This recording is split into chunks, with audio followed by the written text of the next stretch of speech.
going on, everybody? How we doing today? We doing good? Doing okay? Yeah. Put that down a little bit. I got I got an ant problem. There's an ant problem. Um I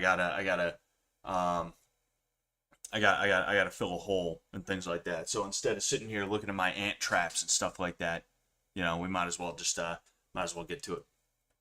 Anyway, so oh geez, I'm all messed up right now. I don't know. Gonna get something going for now. Okay, good. So Fallout Sunday. All right. We all know the drill by now. I think this is what, like the fourth or fifth one that we've done. Yeah, and I mean, look, I've been having a lot of fun. I want to keep on doing this. I want to keep on doing my thing. And we're just gonna go ahead and we're gonna see where it takes us. But for now, I really appreciate anybody who likes the stream. I would appreciate it if you would like the stream if you're watching this. If you would share it to wherever you feel it is appropriate, I would also really appreciate that. I want this to grow as much as it can. It is just something fun for me to do. It's a hobby of mine, right? Because MMA isn't really a hobby to me. It's something that I do. Here's the thing about MMA, right? Like martial arts and MMA is this big thing. It's not just fighting, right? MMA can be your life even if you're not fighting, right? And me, I'm not actively fighting right now. It's not that I'm done. It's just that there's other things that I have to do with my life right now that kind of make it difficult for me to actually fight, right? But that being said, when something's your life, it's not a hobby. It's not just something you do for fun and things like that. And even people who are hobbyists, even people who do it just for fun and things like that, they kind of have a hard time understanding the seriousness of it all, and they don't understand that, like, while it is fun, while it is nice to do, you're not doing it for fun, right? So it's nice to have something like this, especially the Fallout Sundays, where I can just kind of do my thing and not worry and all this other shit. It's really cool. It's really nice. I enjoy it. So as usual, we are playing Fallout New Vegas. We are playing the Net Jeptune character. It is a house run, and we are a guns build. I've also actually ended up starting to play Fallout 1. I've tried to play it a few times over the years, and I could never quite get into it. But the other day I sat down and I was like, you know what, I'm forcing myself to play this. I bought it. It's been sitting on my desktop forever now. I'm gonna go ahead and I'm going to, I'm gonna go ahead and I'm going to, I'm just gonna play it. I'm gonna force myself to, and I don't know what it is, but this time I liked it a lot. And I actually can't wait to play it tonight. Fallout is like a late night game for me, right?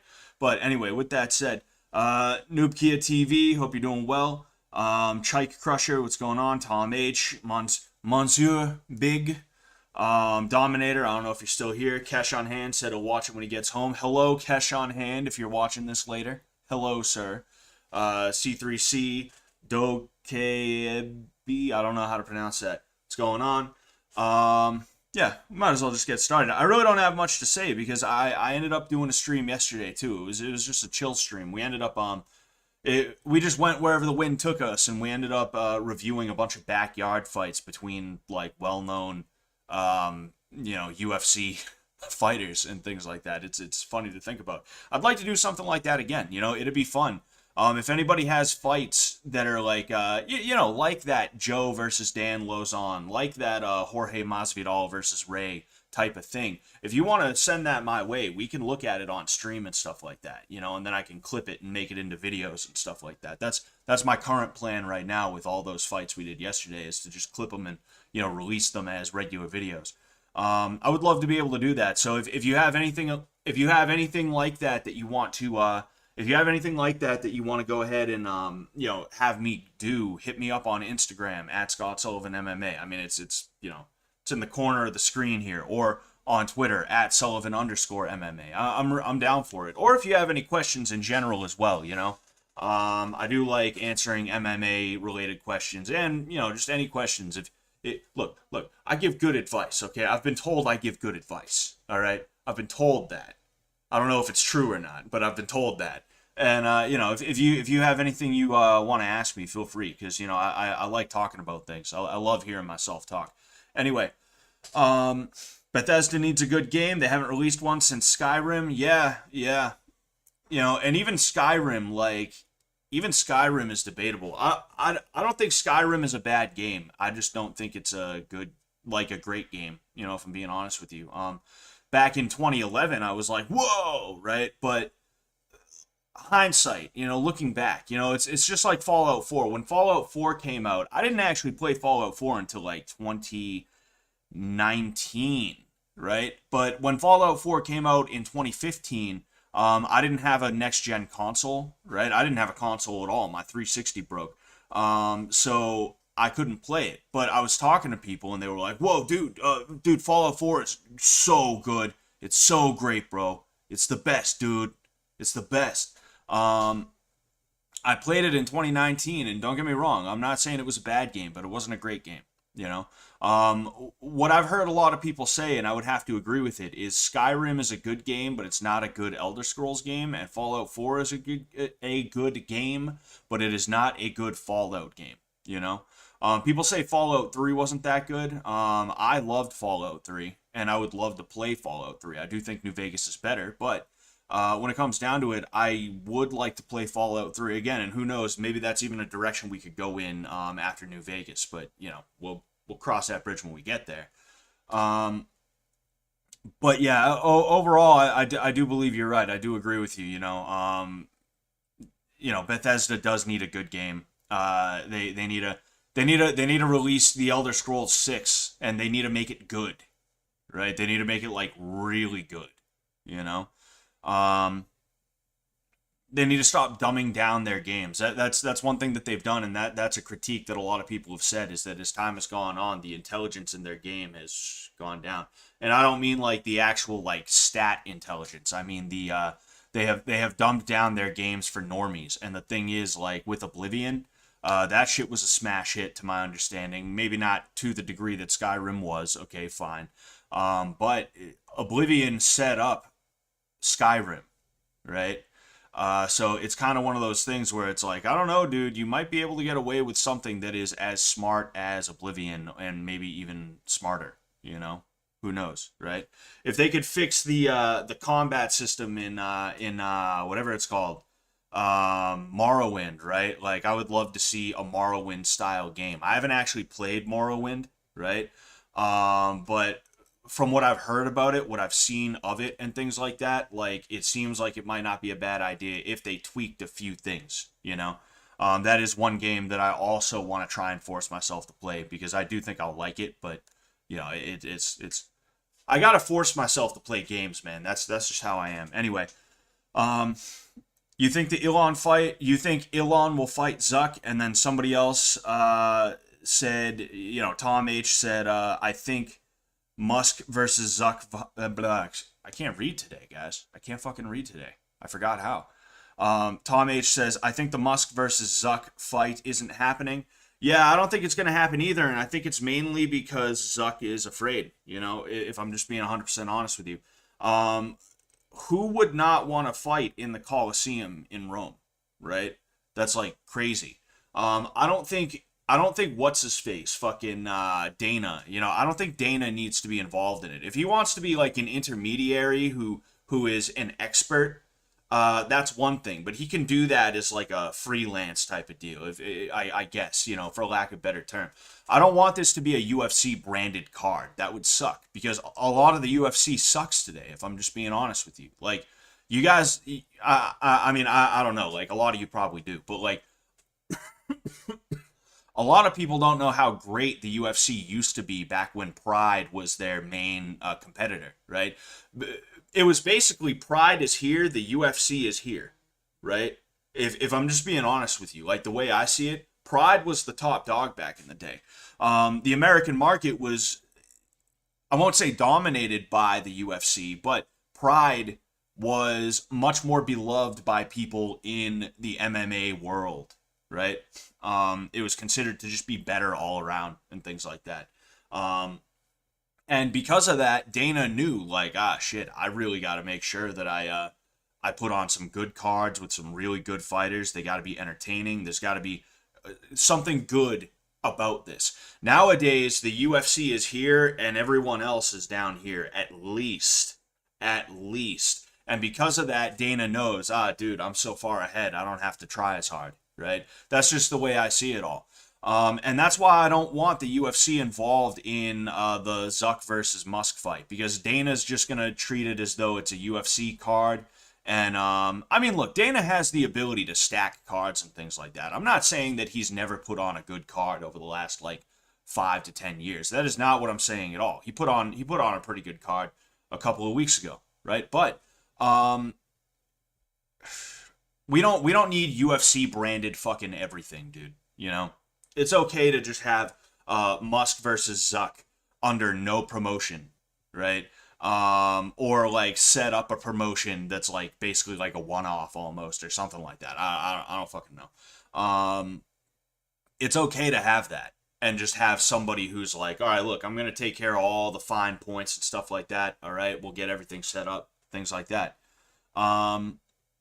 It's okay to do that, right? But back to actually like whether or not it's gonna happen, right? Zuck is scared. I think that's what it is, and he's using everything as an excuse. Before I went on that tangent, I mentioned, why wouldn't he want to fight in the Colosseum in Rome, Italy? That would be wild.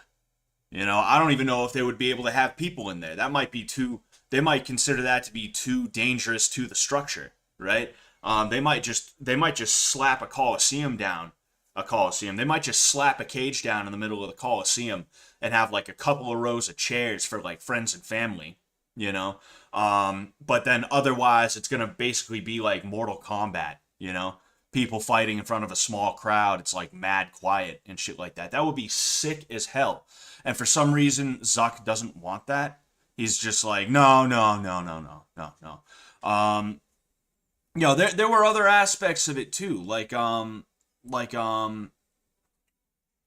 Oh yeah, like Zuck saying that Elon's story is changing. Like, you see, Elon said he wanted to fight, but then he said he needed surgery.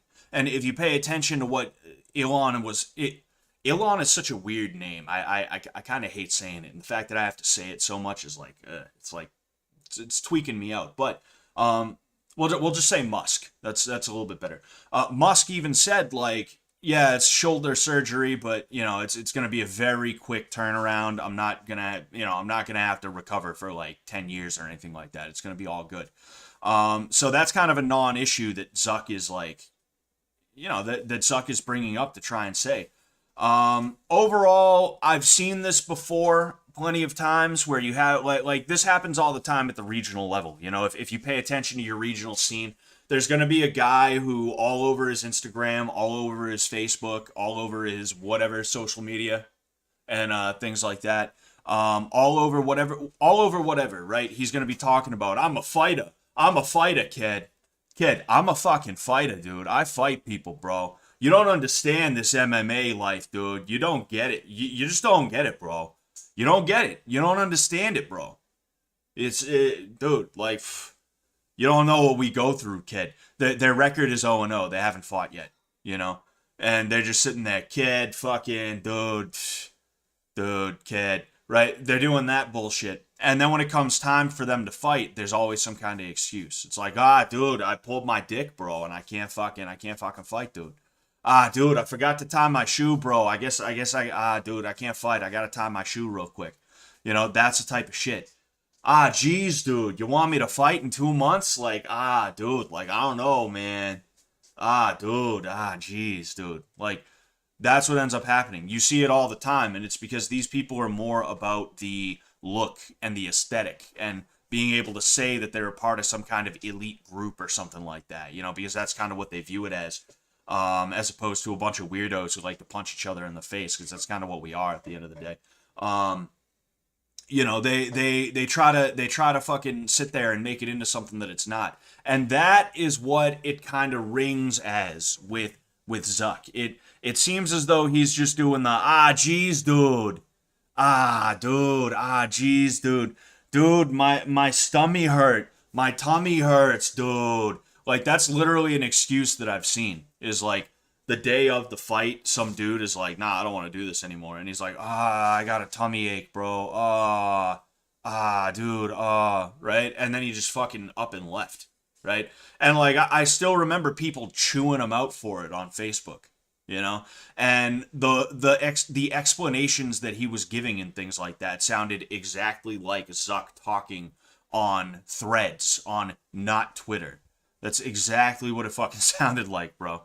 It's ridiculous. It's crazy, you know? But it is what it is. Been grappling for a few months, going to start striking soon and need a cup. Any recommendations? Never had to buy one before. The whole thing is kind of weird. I mean, you could go to your local sporting goods store and get an athletic cup, you know?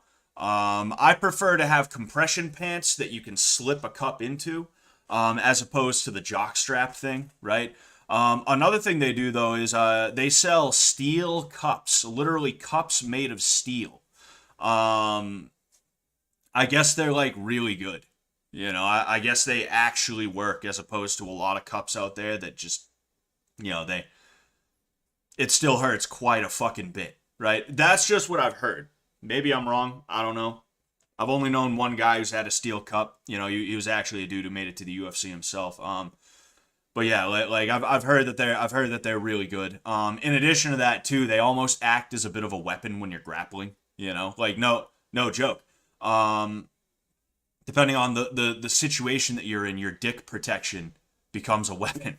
It's crazy. Jiu-jitsu's not gay. Jiu-jitsu's not gay. Grappling's not gay. Anyway, all right. I'm gonna answer a couple more of these, and then I'm gonna go ahead and we're gonna get started on this. You know, it's already been 20 minutes, closer to 20, yeah, closer to 15, because I usually let this run for a couple minutes. I sent it on X. How much do I owe you? What do you mean? What do you mean? How much do you owe me for what?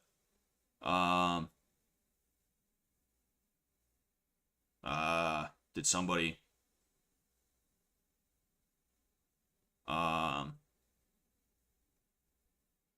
I didn't get anything on X. I don't know what you're talking about, Heath. Unless I'm just blind and I missed it. You know, my bad.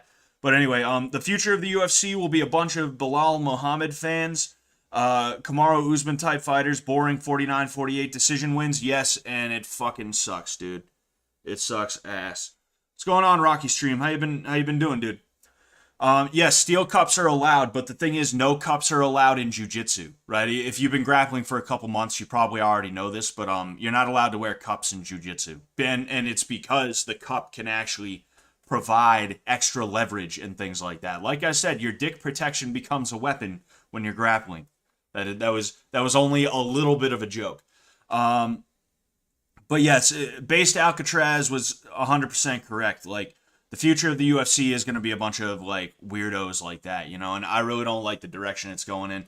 Not only is it becoming a little bit, oh boy, I forgot something. Fuck. Damn, bro, I'm fucking up in the game right now. All right, anyway, I really don't like the direction it's going in either, you know, and it makes me, for one thing, it makes me question what I'm doing with my life to a degree. I'm not saying that, like, oh, I made a mistake. You know, I don't want to be a fighter no more, kid. Right? From the beginning, I was like, hey, I'm just gonna take this as far as I feel like I can take it, as far as I feel like I need to take it, and things like that. I'm not gonna worry about, like, getting to the top, because if I get to the top, then great. If not, I'm not gonna. It's outcome independence, right? That's the way that I looked at it from the get-go, is just outcome independence, right? I realized that it's not the end of the world if I don't become a UFC champ or anything like that, so it's kind of like whatever. But it makes me sit here and I look at the way everything is, and I see the dudes in my region who, like, they're 8-0, 9-0, 10-0, and I look at their records, and it's 8-0 versus dudes that are, like, 4-20, you know, that are 4-20. That are 6-9, haha, right? No, but it's just boxing. MMA has become boxing, and it sucks.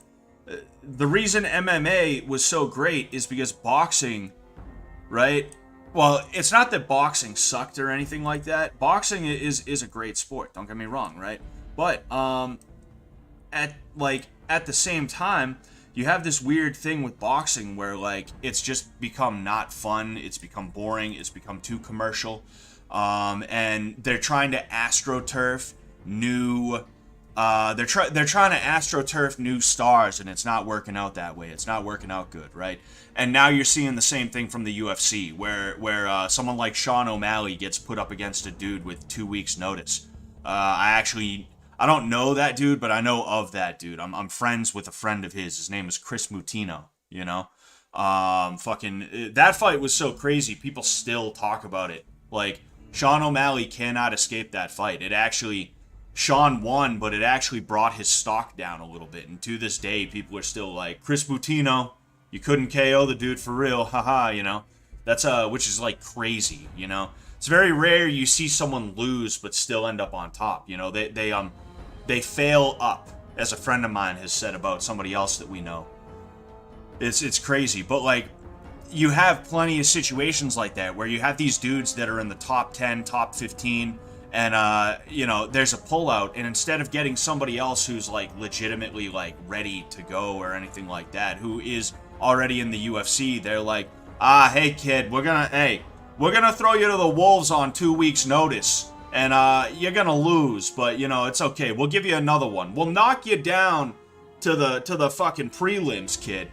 You're gonna be down in the prelims, kid. But it's totally cool, because if you lose that next fight, you're fucking gone. We're not giving you a sip. We're not going to give you another chance. You basically did us a fucking favor saying yes to this, you know, on 2 weeks' notice. You know, you saved this fight that we're trying to make so that we can make money. So, you know, we're going to put you down on the prelims next, and if you don't absolutely dazzle us, you're fucking gone. Like, that's the way the UFC is. It's very, you know, there's some Don King type shit that goes on every now and again, and I like I said, it makes me question what I'm doing, to the point where, like, if I was to, let's say tomorrow I was like, you know what, I'm taking this shit serious again, I'm losing this weight, god damn it, I'm fixing all the issues with my body that have come from fighting, for the most part, right? You know, and I'm going on a run, and let's say I did go on a tear. I went pro, I went like 6-0, 7-0, and there were promotions that were interested in me, right? I might try to make it work with Bellator, if Bellator was still a thing. I might try to make it work with PFL or One or something like that. I'm a little bit more willing to overlook the UFC, even though they are the tippity top of the sport, because why am I going to fight for fucking peanuts compared to where I'm at, you know? $30,000 for a fight is peanuts, you know? Not for these influencers, though, I'll be honest with you. Like, to be an influencer who's never had a fight before and then you're getting paid 30 grand for your first fight, that's one thing. But again, in this made-up scenario, I am 6-0, 7-0. I've already had multiple amateur fights as well. I've also gone to smokers and shit like that, where some of them erupted into basically real fucking fights. You know, I don't count smokers as fights, but, you know, some of them I look at and I think, yeah, that was practically a fucking fight, you know? Actually, one of them was against a dude who just won a fight for Max Muay Thai, you know? I won't say his name. I don't think he likes me very much, I'll be honest with you. Oh, yeah, I fucking murked all of those Nightkin, dude. I murked Keen and his fucking toadies. Where's Keen's fucking pussy-ass body at? Can I lift this? Alright, good. We're gonna desecrate the shit out of this thing. Oh, wait. Shut the fuck up. Oh, man. I don't think it's gonna happen.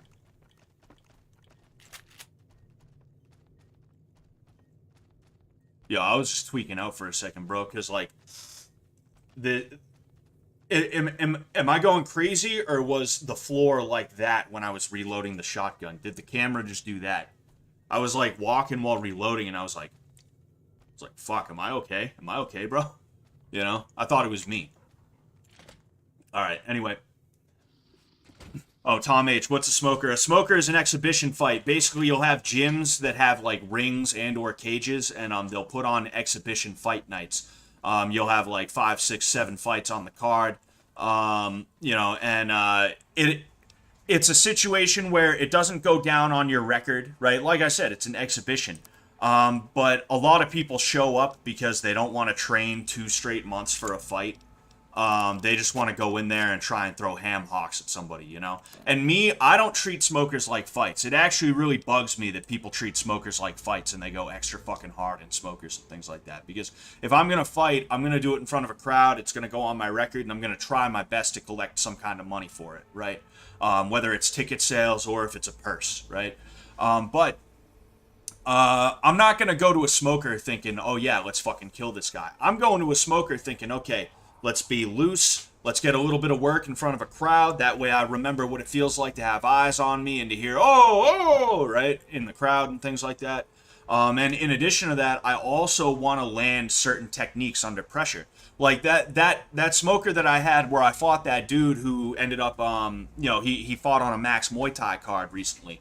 I showed up that day thinking, okay, let's go no more than like 60%, maybe 70%, right? But between 50 and 60% is what I want to go, all right? And my personal goal that day was to try and land a teep, because up until that point, I was having a hard time landing teeps in an actual, like, sparring situation. So I was like, all right, I want to go in there and I want to do this, right? So I talked to this dude beforehand, right? And I'm like, all right, let's go about this hard. Is that all right? And he's just kind of like, yeah, okay. He comes out, he goes, 1, 2, slings a head kick at me. And luckily I was able to get out of the way, you know? And the whole first round, he was throwing bricks at me. He was throwing fucking dynamite at me. To the point where in between the first and the second round, I walked over and I was like, yo, dude, cool it. Calm down, bro. And then second round, he didn't calm down. So I think like halfway through the second round, I lost it. And I just started going fucking hard, dude. I really started trying to lay it on this dude. And it was back and forth. I'm not trying to be like, yeah, dude, I got pissed and I saw red and he dropped, bro. I started fucking dropping dudes, bro. That's not what I'm saying. It was back and forth. I still remember he caught a kick of mine and he hit me with this sweep that was fucking ridiculous. He's like really good at sweeps, you know, this dude that I'm talking about. Like really good. It's crazy. But you know, and you know, it was a back and forth fight. You know, I did pretty good. Overall, I think that I would have won that fight on points, if I'm just being honest with you, if it was a real fight. But, you know, it wasn't. We were just kind of, you know, throwing bricks at each other for a round and a half after I got a little bit upset with him. You know, and that is what it was, you know. But, yeah, I don't know. I don't think that guy likes me very much, I'll be honest with you. I don't have any beef with him. I actually think he's an alright guy, you know, but I don't think he likes me very much, and I have a feeling it's probably got something to do with that smoker. Maybe he didn't respect me or something like that, because he wanted to go there to try and, like, really fuck somebody up, and I was just like, hey, man, let's be cool, bro. Let's be cool, dude. I don't even know what I'm doing right now. I got to get my head in the game. I apologize. I just found out that K1 is still a thing. Yeah, it is. It's kind of crazy to think about, isn't it? You know, we're going to go to the Crimson Caravan. We're going to go to the Crimson Chin. So in layman terms, you shouldn't go full force in smokers. I don't believe you should. I don't think you should, you know. I think it's a place where you should go to move around in front of a crowd so that when you go to fight for real, when you go to have a real fight, you're not going to be like, holy fucking shit, there's people here, bro. There's fucking people here, dude. That's what I think a smoker should be used for, you know. My first MMA fight, I was supposed to have a Muay Thai match, and it was going to be smokers, right? It was going to be in Boston, but a week before, the guy that I was supposed to fight, he ended up pulling out, so I couldn't even have a Muay Thai smoker before I went into my first MMA fight. I basically went in fucking blind, you know? And I mean, I got my ass beat, but, you know, I didn't let the crowd, like, get to me or anything like that, you know? When do you plan on doing the DLCs? Why don't we say September? Why don't we say maybe late August, early September, somewhere around there. We'll see how this goes, okay? I'm not going in any specific direction here. I just want to kind of fuck around, have a little bit of fun with you guys, and we'll do the DLCs when we get around to it. But I'd say late August, early September, we can crack into at least one of the DLCs. How's that sound? Yeah, so there's that. Um, is it gay to say I miss Pride? Yes, it is, and it's okay to be gay. Oh yeah. I'm getting ready to run a caravan up towards Utah. There's a town called New Canaan, which is supposed to be pretty prosperous. The Crimson Caravan doesn't have any branches out that way, so it'll be up to me to get things started. Interesting. Alice McLafferty runs the Crimson Caravan. You can find her over in the main office. Alright. I'll see you around. What I want to do, right, when I go to New Canaan, right, or when I go to Zion Valley, I mean, I want to come back here and I want to see if Ringo is still alive or not. McLafferty's been riding asses again. Better lay low. I didn't fucking ask you. What, idiot? Shut up. Dude, I love that. I'm being a good boy right now, but if I wasn't, I'd steal all of this shit. I'd steal all this shit and I'd sell it back to the guy when he comes back out. Is McLafferty here? Where is... oh boy. Alright, whatever. I forget if I'm allowed to wait in this building or not, so I'll just go out. I'll head on out. Oh wait. Ah, shit. Oh. I forgot the controls. You know, we'll wait 13 hours. Tried to play Caravan once, didn't understand, so I never tried again. Yeah, I feel like that's what Caravan is in this game. I've never heard somebody who's like, oh, dude, I'm really good at playing Caravan. I play Fallout New Vegas, and I just play Caravan for hours, dude. It's a nice feature. I think it's cool, don't get me wrong. It's just, you know, nobody plays New Vegas to just play a card game. You know, there's so much more. Jeez, Dallas, learn how to walk. Welcome to the Crimson Caravan Company New Vegas branch. What may I do for you? I'm afraid we have no current openings for caravanners or guards, but I am in need of a runner. Deliver this invoice to Dr. Hildern. You can find him somewhere inside Camp McCarran. Alright. We'll go ahead, we'll talk to Hildern, and then we'll take the quest where we go to the thingamabob, the place, the vault. I forget which vault it is, but yeah, I think Sharecropper Farms will get me there.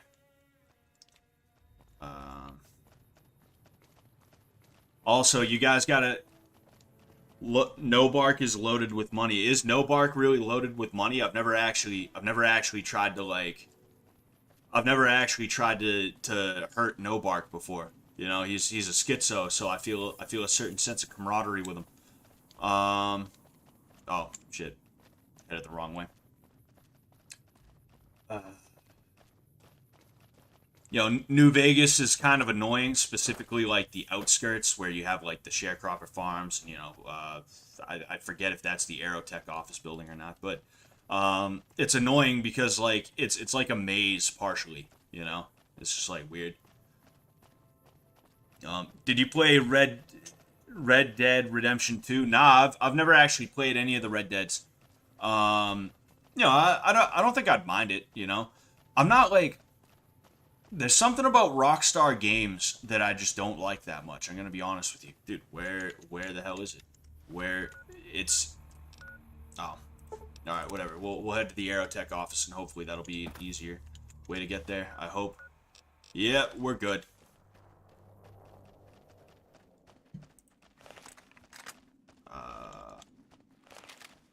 Hold on.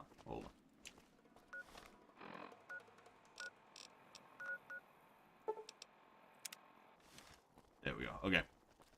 Yeah, it's like... It's just like, I don't know what it is about Rockstar Games. Like, specifically their modern games. There's just something that isn't appealing to me visually about them, if I'm just being honest with you. You know, like the old games, there was a certain charm. Like Vice City, I really liked Vice City a lot. I have so many good memories of sitting in my rooming house because I said that my 360 broke. I ended up getting a PS2 after that from my aunt, who like she just had it, you know, laying around. So she was like, "You just have that, I guess." I ended up getting Vice City from her, I believe. I believe she's the one who had Vice City. And there's so many hours of me just playing it in the dark in my rooming house, you know. Crack addicts having arguments outside my door, you know, ripping my bong and shit like that because I was a degenerate weed smoker. Like, there's good times, man. Good times. All right. No, but like there were so many like good times and stuff like that that I had playing that game. Same thing with San Andreas, you know. I played San Andreas as well. It was a really good game. But like the modern ones, like 4, it's just like, you know, GTA 4, I'm just like, GTA 5, You know, Red Dead Redemption, You know, that's just kind of how I feel about it. It's not like, oh, I feel like it sucks. It's just like, it doesn't excite me. You know, visually, it does not excite me. But yeah, I don't think we're gonna. I'll get the quest, but I think what I would rather do is I'd rather focus on the quests that are specific to here. I don't want to have to go all the way to that vault right away. You know, I'd rather interrogate the Kenturian that's up there. You know, beat the hell out of him for a little while. All right, Hildern. A pleasure to meet you. I'm Dr. Thomas Hildern, Director of Operations, OSI East. I presume you're here about Vault 22? You look inherently untrustworthy. No, they wouldn't have briefed you, would they? Probably better that our junior fellows stay within the bounds. Oh, Bully is another one that I liked Vault too. 22. Where to begin? I never owned Bully, but I played it a lot at my friend's house. And that's actually one that I should get. I feel like they would probably have it, you know, on Steam, maybe. I don't know, potentially. But that's a game that I would love to play again, you know, because like we played it from start to finish at my buddy's house. You know, like there was like a 2 or 3 week period where we were just at his house every day, just playing Bully. You know, just passing off every time we die and shit like that. That was a fun game. I would definitely play that one again. I would love to see a reboot or even a reboot. Sure, or not a reboot, but a remaster. A remaster. Yes, that's the word I was looking for. I would love to see a remaster, but I don't know if I would like to see them do a sequel or anything like that. I feel like it would suck, you know, unless they didn't inject a bunch of social justice bullshit in there, you know, because in Bully, right? The whole idea was that, like, yeah, you're kind of a wasted youth kind of kid, but you're not that bad of a guy. You know, you're fighting corruption is what you're doing. You're fighting a corrupt system in that school, and you make friends with the nerds. You make friends with the dweebs. You don't just, you know, beat the shit out of them constantly and be rude and stuff like that. You're fighting all the different gangs, and you're sticking it to the man, right? Like, that is what you're doing in Bully, right? And I think that's partially what would make it so difficult for Rockstar to do a sequel today, is that, like, it's very clear that the social justice bullshit is in power, you know? They wouldn't be able to make a realistic school of any type, right? Whether it's a boarding school, whether it's a public school, private school, charter school, etc., home school, whatever, right? They wouldn't be able to make it realistic enough so that you could suspend your disbelief. It would just be too crazy. And everyone would be like, wow, this sucks. And also you would basically... Like, how are they going to make social justice school, but then anti-social justice kid and not have it be, quote-unquote, problematic and hated by not everybody, but, you know, hated by all the wrong people and things like that, right? If that makes sense. I'm kind of bumbling through this point, I feel like. But anyway, I'm listening, Tommy. Imagine, if you will, the wasteland in bloom. Vast fields of corn that grow from seeds and produce their bounty in the space of a month. Orchards of trees, their branches weighed halfway to the ground, hung with fat, ripe oranges, a harvest that could feed a city or a nation. And all this, requiring no more than a few drops of precious water, and the efforts of only a handful of human farmers. Impossible? It's the point, fuckhead. Fair enough. My point is this. I believe that the inhabitants of Vault 22 unlocked the secrets of vegetative growth. Plants are spilling from their gate. No one tends them. No one waters them. Yet they multiply and spread in all directions. Find the reason for this miraculous growth, and I promise you the OSI will see that you are generously compensated. Dude, Bully 2 is an extraction shooter. Yeah, yeah, if they did Bully 2 today, there would definitely be, there would 100% be some reference to school shootings. There would. You know they would put that in there. You know? And again, because everything has to be so left-wing today, you can't just have something that's apolitical, right? You can't just have a good game. It's got to be a political game, right?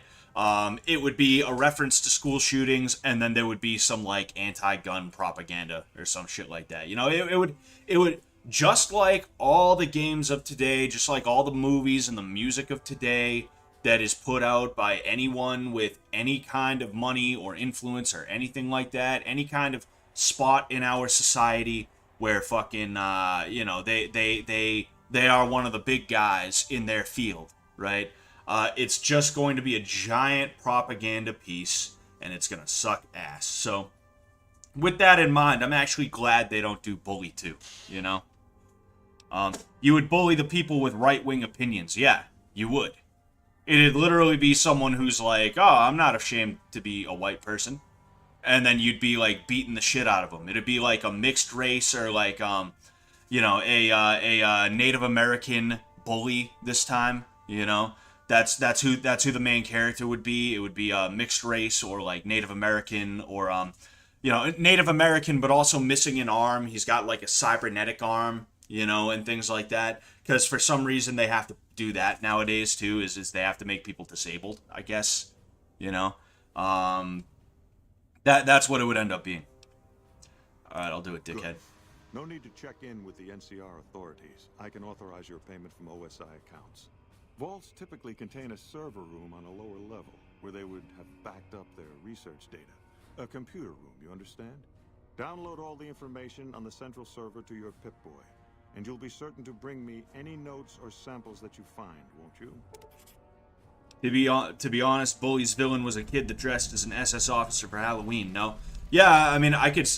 That's like. Not that you'll need it. You seem like a reasonable. I won't say that's kind of what I would expect, right? But you know, like to me, that's kind of in character of like the age. Is like you had a bunch of little edgelord kids who you know, they shaved their heads and they listened to Green Day. Whoa, they listen to Green Day. Whoa, punk rock, bro. They listen to like bands like that, you know, Social Distortion, Sum 41. Whoa, right? They listen to those guys, and like they do things specifically to piss people off, you know. Like that's believable. Dr. Hildern, this really isn't any of my business, but did he give you a job? You hear that like noise? It's just like weird. I shouldn't say anything. I know that. But you're not the first person Hildern sent out to the vault. There were a lot Listens of to us. Green Day and One wears after Doc another. Martens. Yeah. None of them came back. They wear Doc Martens and they put like red laces or like black and white laces because they wanna affiliate themselves with a skinhead. Genius, and he You know, didn't they- mention her? Not even her name? They want to they wear Doc Martens with colored laces because they're trying to affiliate themselves with some kind of skinhead crew, whatever skinhead crew they look up to, you know. Fucking that's such an late 90s, early 2000s thing. Anyway, But now he's hired you, which means one of two things. Either he heard back from Keeley, and she failed, or he's given up on her. Listen, I make a fair wage, but I'm not rich, not by any means. Maybe my kind of money wouldn't appeal to your average merc, but I'm willing to pay you if you'll find Keeley and make sure she's safe. Isn't right leaving her out there. No idea if she's alive or dead. I'll look for her. I had a good feeling about you. Moment you walked in. I mean it. Oh yeah, sure you did. Peace Right, out. Good luck. Alright, Boone, quit oogling her. Hello. Let's fucking go, you creep. Don't you know that's not allowed today? Alright, didn't you see the Gillette commercial a few years back? Dickhead. Alright. Like I said, we're gonna focus on Camp McCarran today. I don't feel like going on a big ass journey to find the vault, right? And that journey will take up like the rest of the time that we have today. You know, it's already you know, 49 minutes. I'm not going to end it right at an hour or anything like that. I'm just saying, you know, I like, once I get to an hour, it's just kind of like however long I feel like going on after that, you know? Alright, hey there, Toots. You stick out like a sore thumb around here. You sure you're in the right place? Sorry, this is state business, what I'm working on. You'd have to do a lot more NCR ass-kissing before they'd let you help me with this one. Man, I didn't know. Not big on Maybe I can try and convince her. That's okay. Dude, I'm 1 intelligence. I can barely read. Ready for it?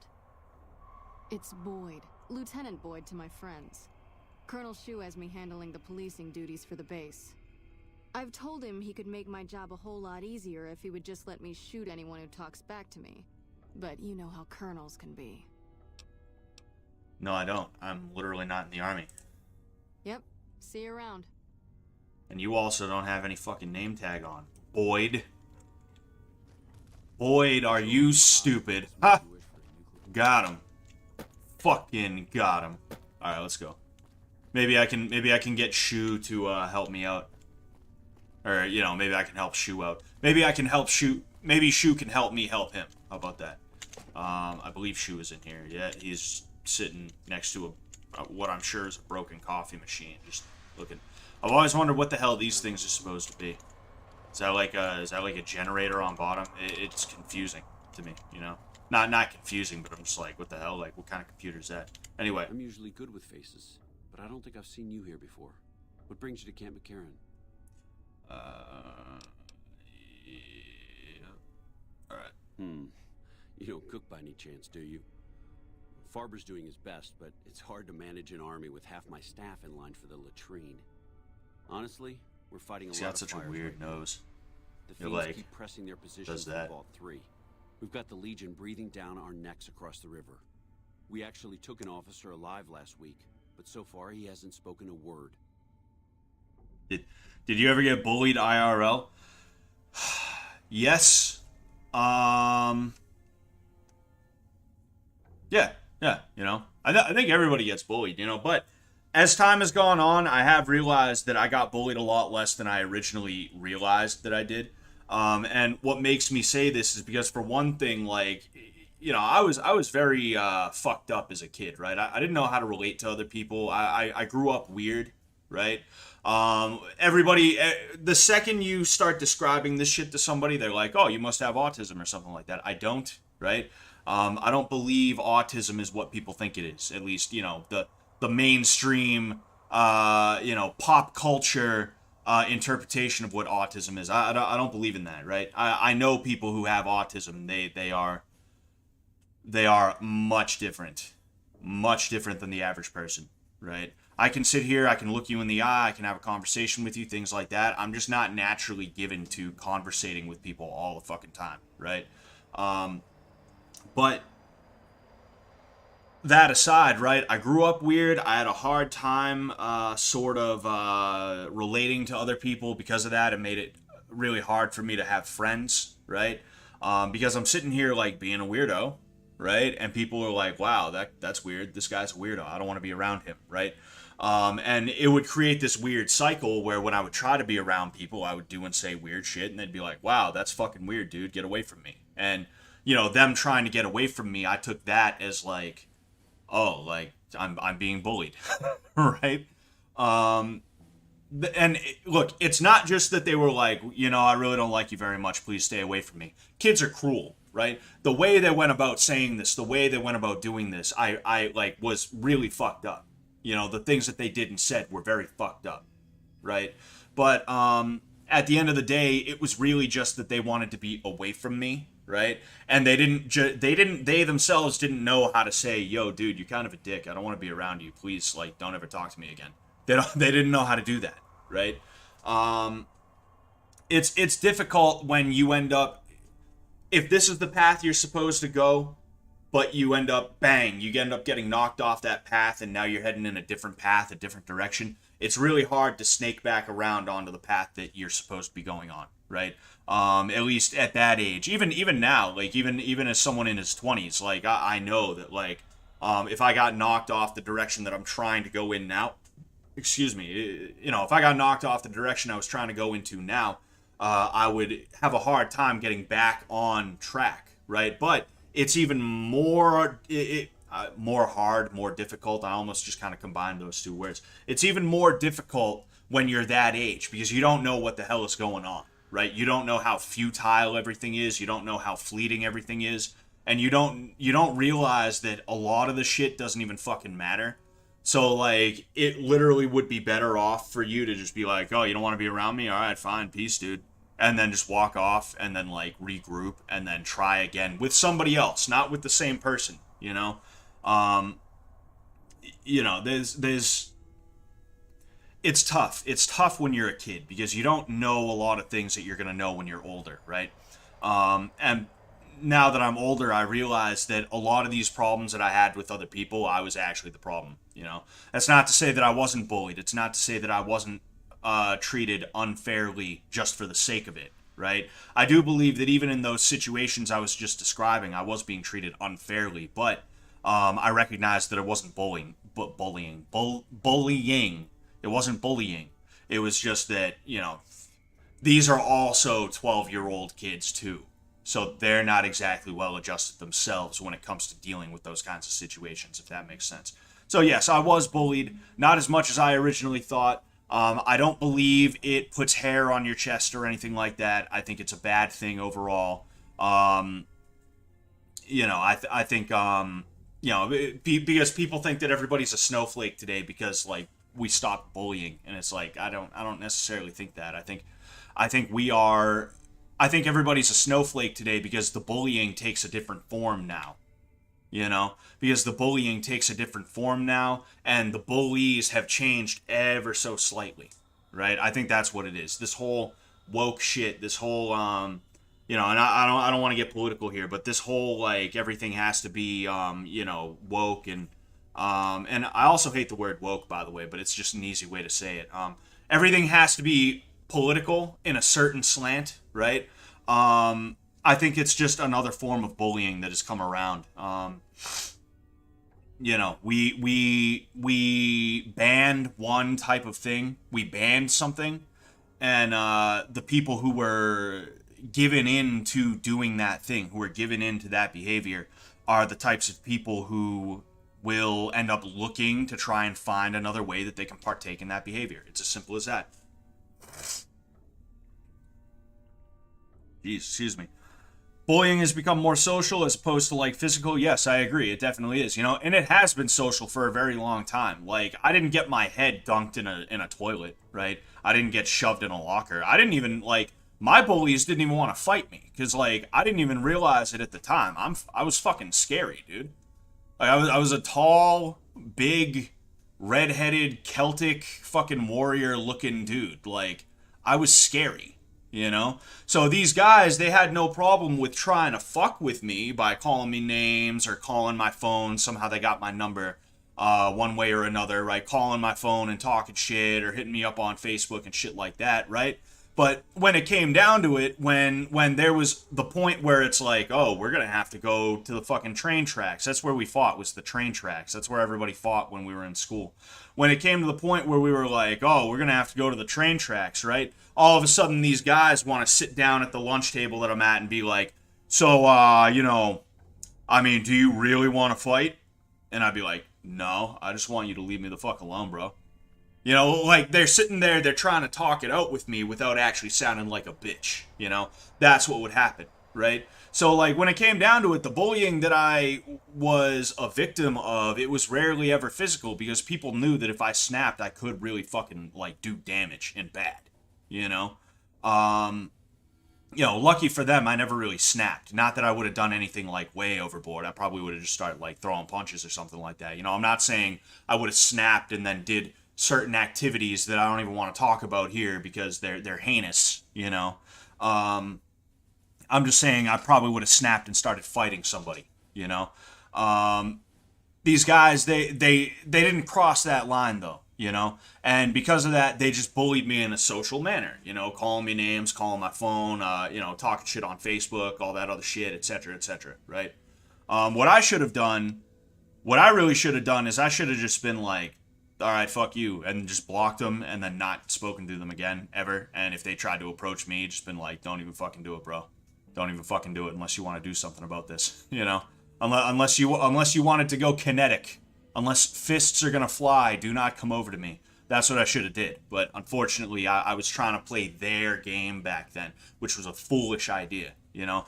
Bullies try to get you to play their game, and their game is always going to be one that they are designed to win. So don't play their game. And that goes just as much for like an adult too, because bullies don't grow out of it. They just learn to do it in a different way, essentially, you know? But anyway, let's get going. I've been sitting here yapping. I have Lieutenant Boyd on that already, and she's excellent, but I think she's hit a wall. Talk to her if you like. See if she has any use for you. There we go. Her office is right above mine, but I think she might be interrogating right now. So she'd be upstairs on the other side of the building. Yeah. On top of everything else, I can't send a patrol on a bathroom break without it being ambushed by someone who heard they were coming. So somebody's getting the word out. Did you train martial arts back then? Yeah, kind of.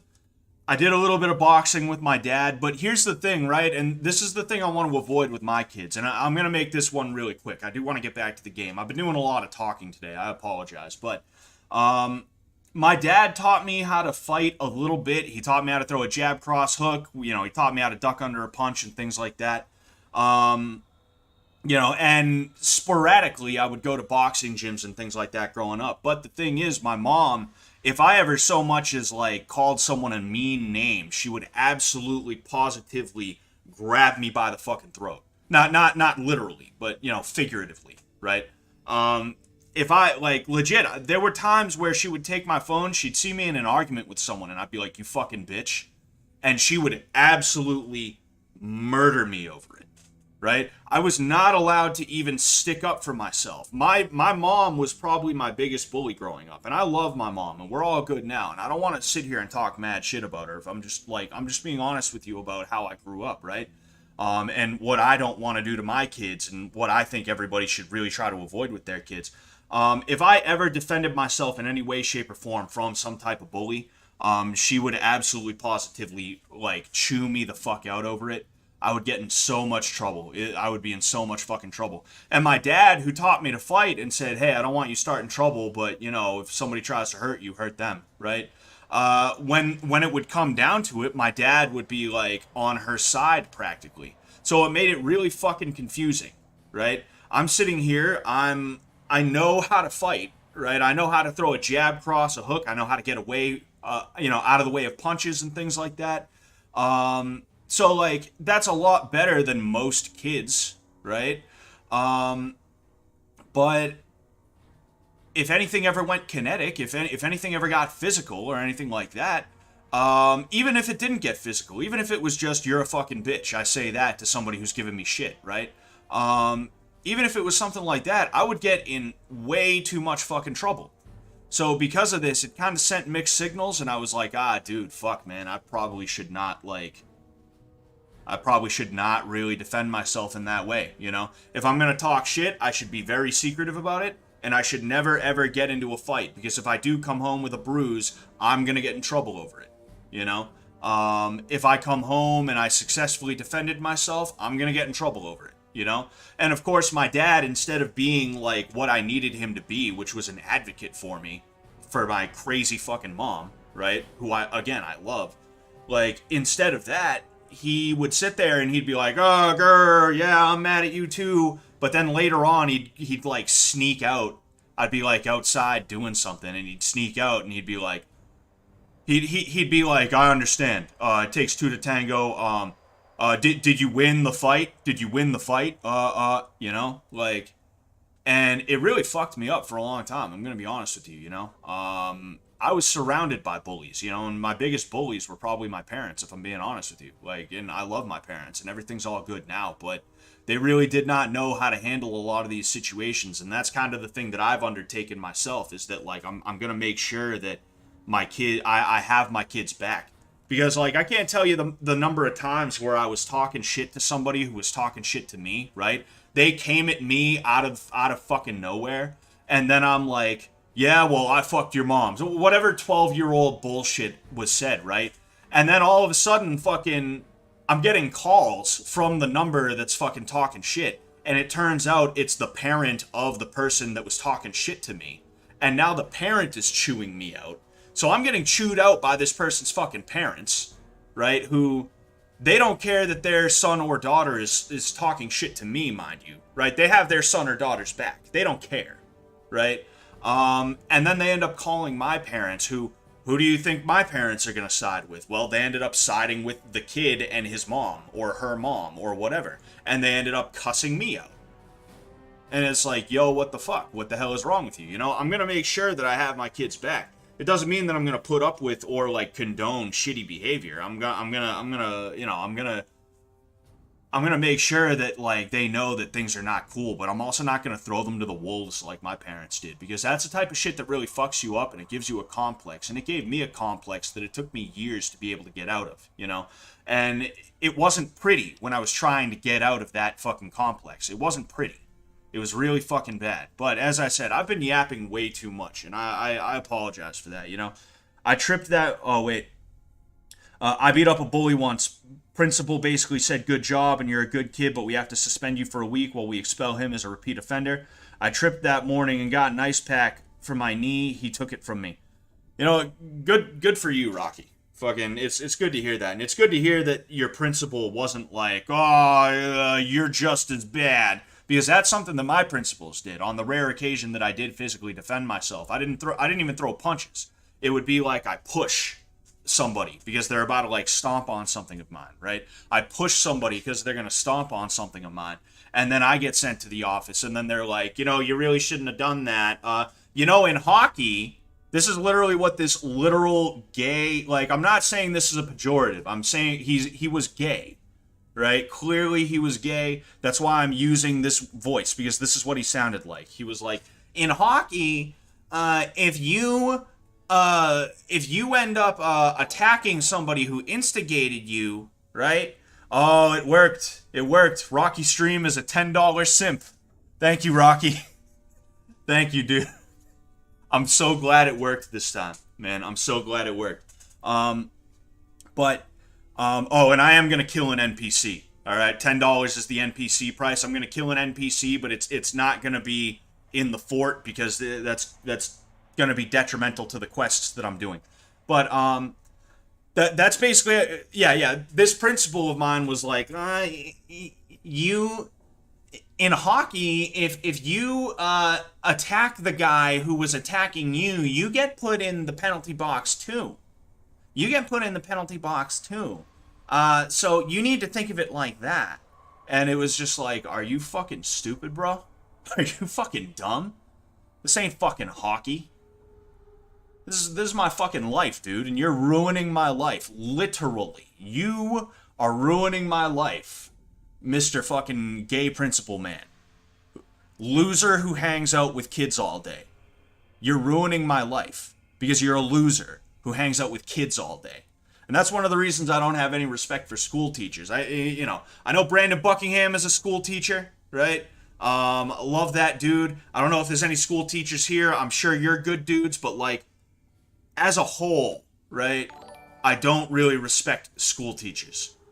Chike Crusher is also a $10 simp. That's another random NPC that I have to kill. Again, we're gonna do this when we get out of the fort. I'm going to try and pick it so that it's going to be strategic, but also not unfun, right? Anyway, thank you both for that, though. I really appreciate it. You know, let's get down to business here to defeat the Huns, okay? All right. Calm is what you have to be when people look to you, and it's all you can be when things are out of your hands. Cool teachers know they're the exception. Exactly. And I heard Brandon talk about that on his stream with Mr. Medicare, I believe, where he's like, yeah, I was just sitting there looking at everything and like they're talking about how to get money for themselves and like not putting it into, you know, the actual school system, you know?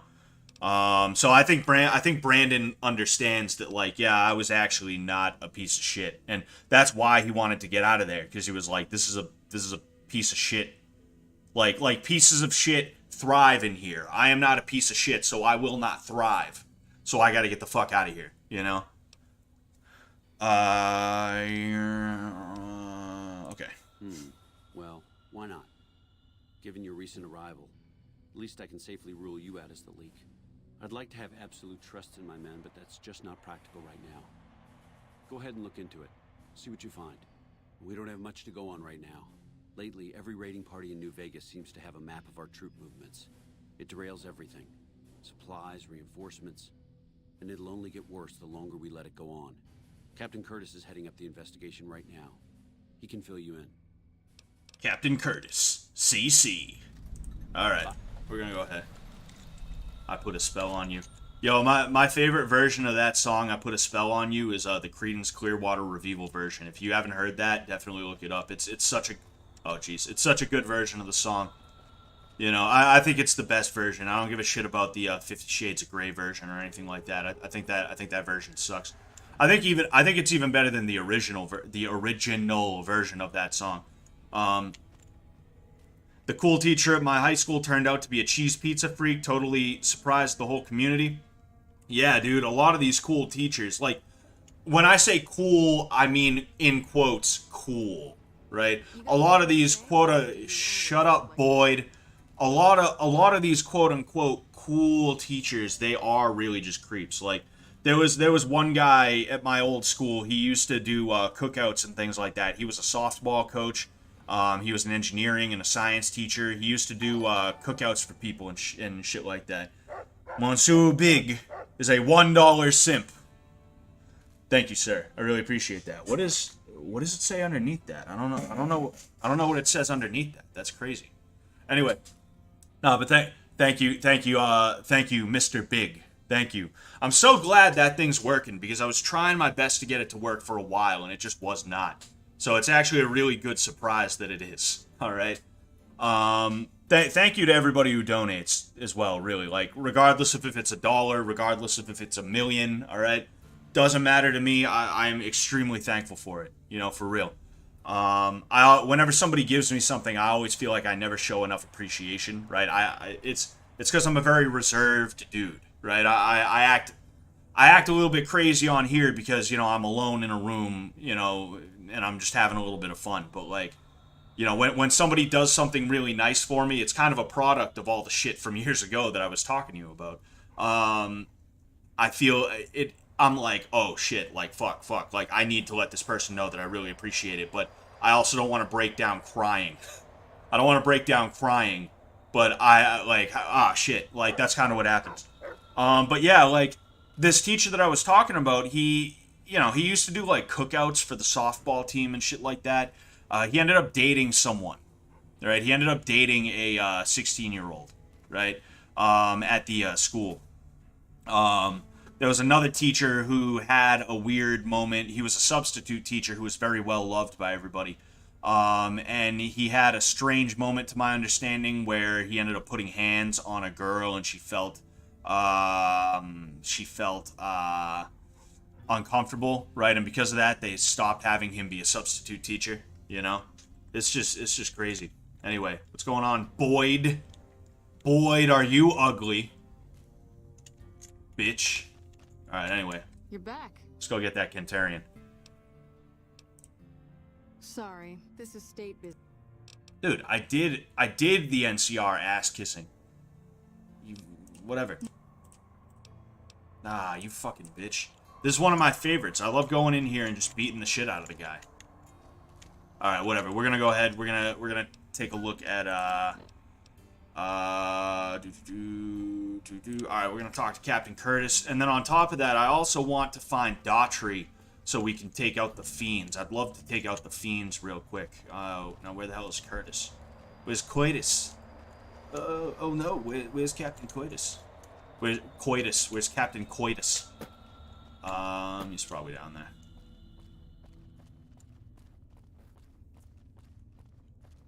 I've never seen him in here before. I didn't know this was a room. I genuinely did not know. What is it? Sniper nest location? What? Hey, Curtis, why don't you go over there? Yeah, thanks, bud. Shut up. Get out of here. Oh no, I lost karma. Oh wait, what am I doing?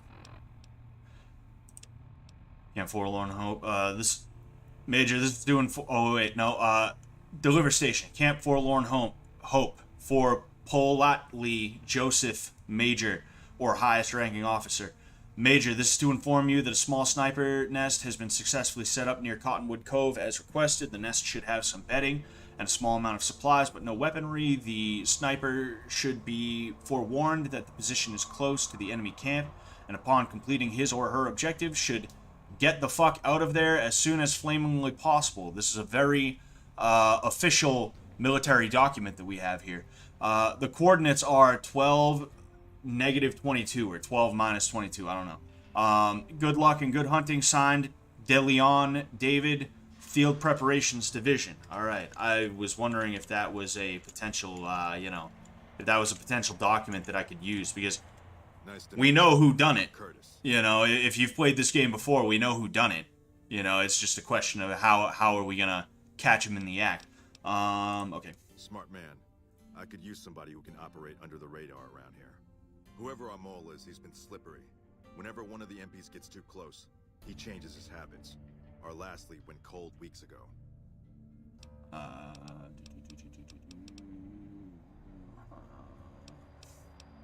Yeah. You want my advice? Start by talking to people with a lot of eyes in the field. People like Lieutenant Boyd, or Sergeant Contreras, maybe. Careful with Contreras, though. He's not above suspicion himself. Keep me apprised of any leads you get. This guy's gotten a lot of my men killed. I'm just itching to return the favor. Sure you are, pal.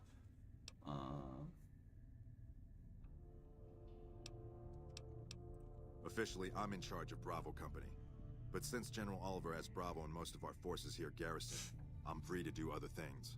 So I work with Colonel Shu on logistics, patrols, supply lines, reinforcements, that sort of thing. Lately, it's been less about that, and more about figuring out how that information is getting leaked to raiders. It's a big base with Boy, a lot it has of a baby unhappy face. soldiers. She They get does. stir-crazy. Hard to separate the malcontents from the actual culprit. Alright. Later. Yeah, later. Later tonight, you bitch. Okay. Oh, wait, no. You know what? I wanna start killing things is the issue. You know, I spent a lot of time just sitting here talking, and then I had to make my way to Camp McCarran, you know. So I want to find Daughtry, and I want to start fucking people up. You know, we're gonna murk the fiends. That's Sterling Gorobets. Dude, where the hell is he? All right, whatever. We're gonna go ahead. Ah, there he is. There he is. That saves the day. You gotta kill 2 NPCs. Yes, I do, but I'm not gonna go...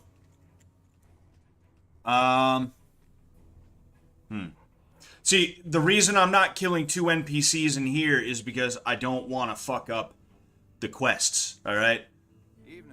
What I will do, though, is I will say 1 for Good Springs, 2 for Freeside. Alright? So if you want me to go to Good Springs and kill 2 NPCs, go ahead and put 1 in the chat. If you want me to go to Freeside and kill 2 NPCs, put a 2 in the chat. Okay?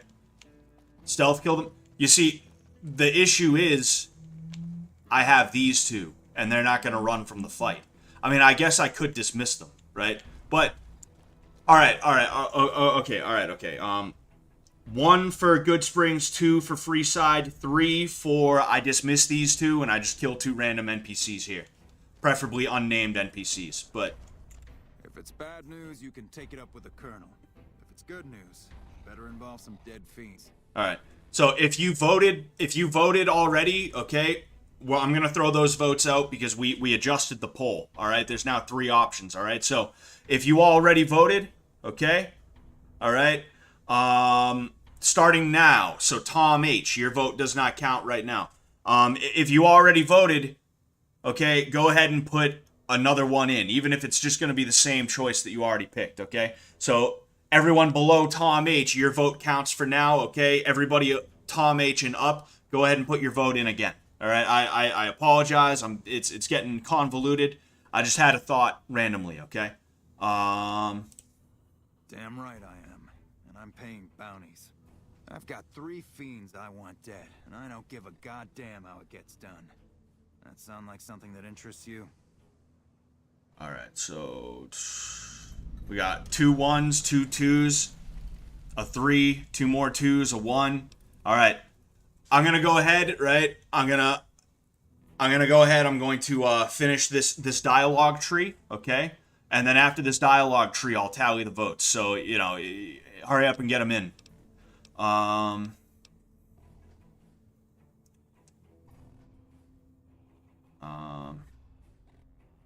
First one calls herself Violet. God knows why. The name is the prettiest thing about her. Spends most of her time with a pack of vicious dogs. Then there's Driver Nafai. He's fast and he's brutal. Killed about a dozen of my men with a goddamn driver iron. Hence his name. And finally, Cook. Rapist, pyromaniac, and damn good chef if you believe the fiends we've captured. Probably the craziest of the lot. I'm not gonna feed you any bullshit. These aren't your common Vegas trash. They've all killed good NCR men, and plenty of mercs too. You go after I like how his You're in beard for a hell of a goes fight. like So, that. which one is it gonna be? Violet it is. Wish I could give you more advice on how to bring her down, but we know less about her than the other 2. Just watch out for the dogs. She raises them herself. Might as well be their mother and never leave her side. Good question. Fiend territory is southeast of here, but they range all over the area. None of them stays in any one place for long. One more thing. If you want the full reward, you need to bring me a recognizable head. My superiors need proof they're gone. That means no headshots, no decapitations till after they're dead, and no damage to the face. If you want to be safe, aim for the chest. You bring me a head that looks like a rotten tomato, people will be doubting, and I won't be authorized to pay the entire bounty. Good luck to you, and don't get careless. Alright. Right. Hear that, Boone? No decapitations. Manlet. I'm taller than you with my helmet on. Anyway, alright, so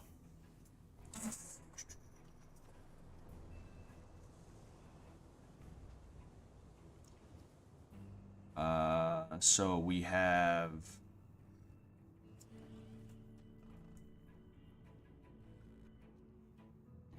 H. Okay, so 1, 2, 3, 4 versus the 2s, which is 1, 2, 3, 4. Wait a second. Yeah, so 1, 2, 3, 4. Okay. Now 1, 2, 3, 4. It tied. If I'm reading that correctly, we have a tie. Oh wait. 3 1s, 4 2s, 2 3s. All right. Hey man, I'll take your word for it. We're going to. Did I say free side? Did I say the strip? I forget exactly what I said. Did I say free side or the strip? Anyway, YouTube poll, dude. I'm not used to this YouTube streaming thing, right? So like I didn't realize I could have done a poll. I forgot that you can do polls now. That's a good idea. We'll go ahead. I'll run a poll on this shit real quick. Okay.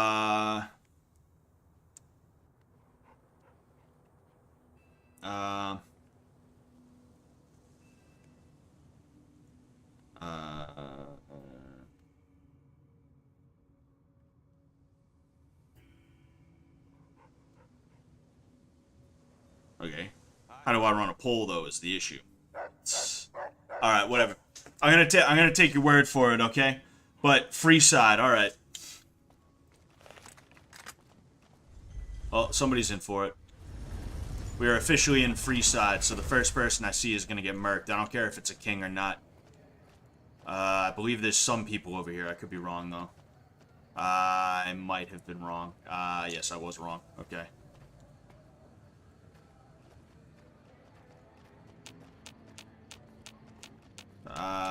Yes, we found one. I think that might be a child, though. Yeah, that might be a child. If it's a child, we are physically incapable of killing it. Yes, that is a child.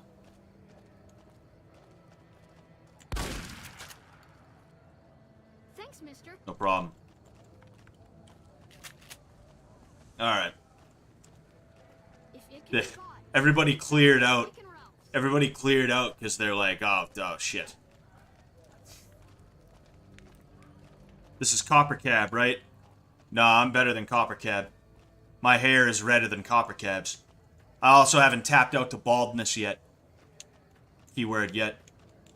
I believe this is where Santiago hangs out. Dude, where are all the NPCs, bro?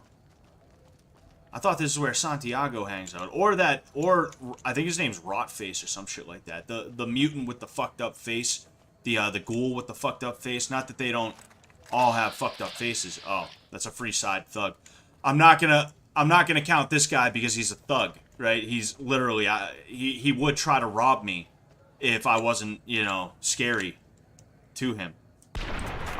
Alright, there you go, bud. Don't worry. Huh?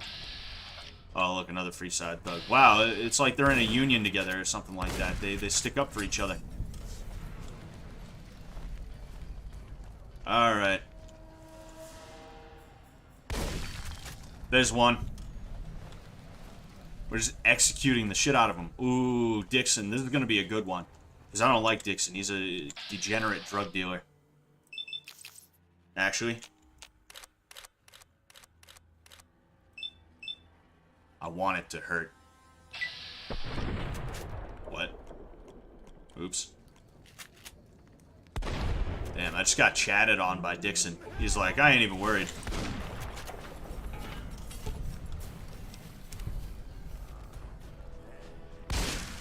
Bitch. Alright. I can also sell the jet and everything. Vagrant was his name. Just Vagrant was his name. What's going on here? Kill the kings? Alright, I'll kill a king. Fuck it. I might as well. Might as well have a little bit of fun with it. The Vagrant will be another free one. Alright, I'll go ahead. Yeah, you know what? We'll kill one of the kings and then we'll get the fuck out of here. We're gonna have to hightail it.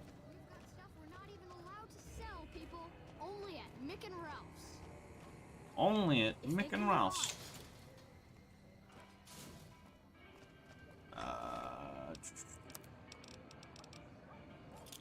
We're gonna use these frag grenades. Fire in the hole. Alright. Oh, shit. Oh, fuck. They hate me now. Oh, shit. Wow. Okay. Oh, shit. I'm... Damn. Damn. Let's fucking go, guys. We're out of here. See you later, Freeside.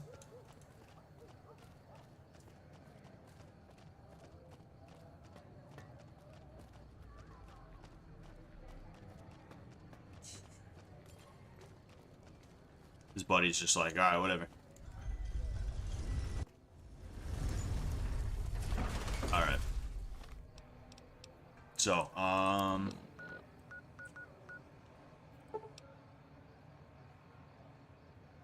yeah. Wait a second. Alright, so, we're gonna go ahead, we're gonna kill Violet, okay? And then we're going to... You know, I'm gonna end up calling it quits. Yeah,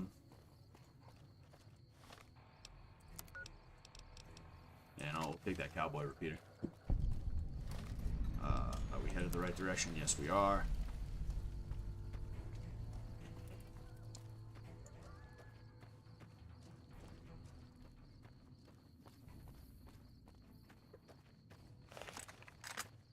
Oh, wait, I have a service rifle. Forgot. Oh, and a hunting rifle. I need to find a scope for that. After this, potentially after this, we'll see if I can find a scope real quick. If I can find a scope real quick, that'll be great. Because that's the entire reason I have Boone, is because I love the dual sniper build. Where's he at? Oh, of course, being a pussy. Got him. It's okay. I killed 4 random people who were no threat to me at all. One of which was friendly to me. But I gained karma here, so it's okay. It evens out. Oh, shit. Where's he at?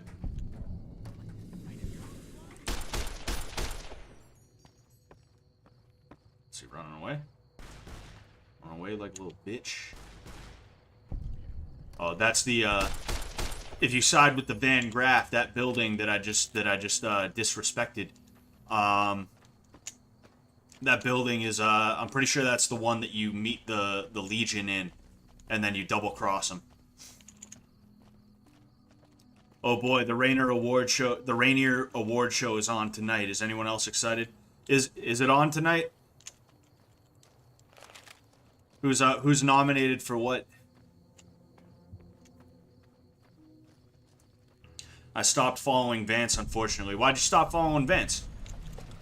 I mean, if you don't want to say, that's cool. That's cool, you know? The only reason I'm asking is because you mentioned something about it. So it's like, oh, I wonder why. I wonder what happened. Is Vance toxic now? Is Vance toxic? Was Vance canceled? And that's why everybody's gonna unfollow him? There we go. Whoop.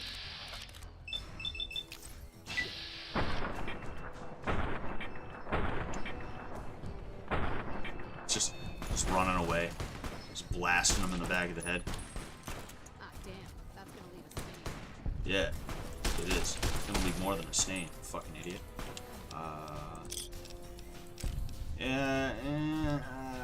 I don't have, actually, you know, I think I might have other laser rifles that I can use to, no I don't. But, I mean, hey, I might as well just take it then, I guess. Whoop, there we go. He's Vancelled. Vance is Vancelled.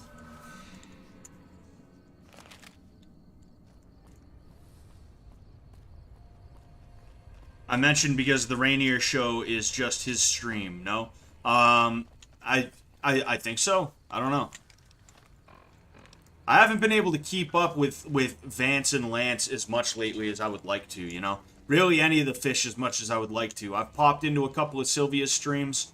I popped into one of Letty's streams recently, and Josie was on there.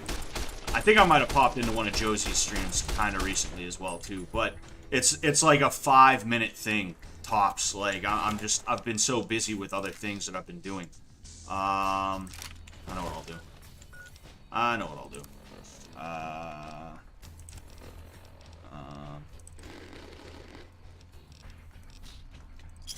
Bring a couple of sasses. Got him. Alright, there we go. What's going on, holy cow, fuckerus? My philosophy is supporting all the fish for the sake of supporting, for the sake of the show going forward, that future fish will see they're taken care of afterwards. Yeah, I don't think that's a bad thing, you know?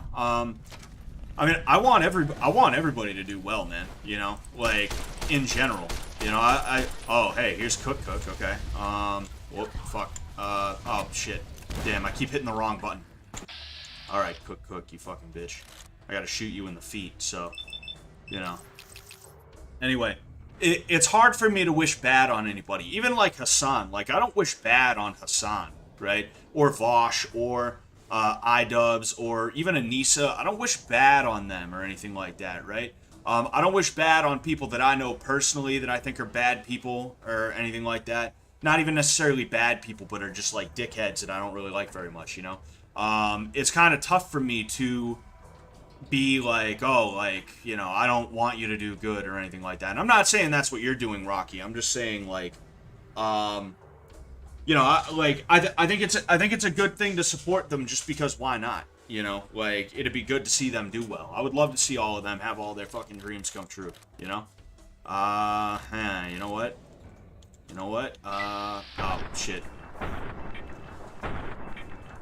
It's been a week since I've played this, so I completely have, like, forgotten all the controls, right?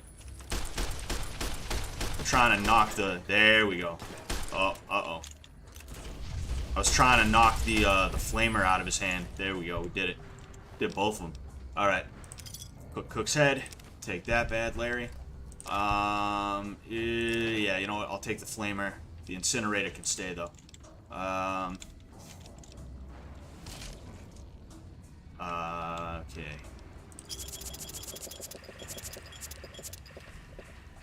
There we go. Alright, now on to Violet. Oh, alright. Ooh, another hunting rifle. I can use that to repair the one that I already have.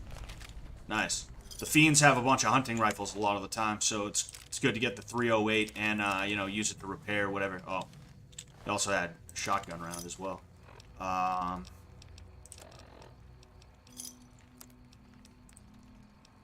duh. Can't repair a rifle with the rifle itself. Where is the sturdy caravan shotgun? There we go. Alright. Let's get down on it. First, we gotta take out their food supply. Starve them out. Things are probably loaded with chems anyway. Oh, I just shot Queenie in the ass.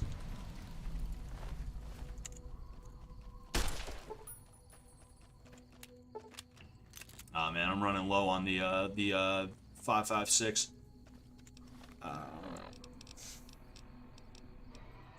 You know what? Fuck it. We're going scopeless 308 just cause. Medicinal crack is no joke. You know, at this point in Portland, I'd believe anything. If you told me you were from Portland and that they were gonna legalize medicinal crack, I would 100% believe you. There's Violet. There we go. Where's Violetta, though? Violetta. Violetta's a dog, bitch. No, I'm kidding. I'm kidding. That's obviously a joke. I don't want, like I said, I don't want to be like, the show is over, so I don't want to be mean to Letty, right? But the joke was there, so I made it. But I immediately was like, all right, like, I can picture somebody clipping this and being like, Letty, he's talking shit. There we go.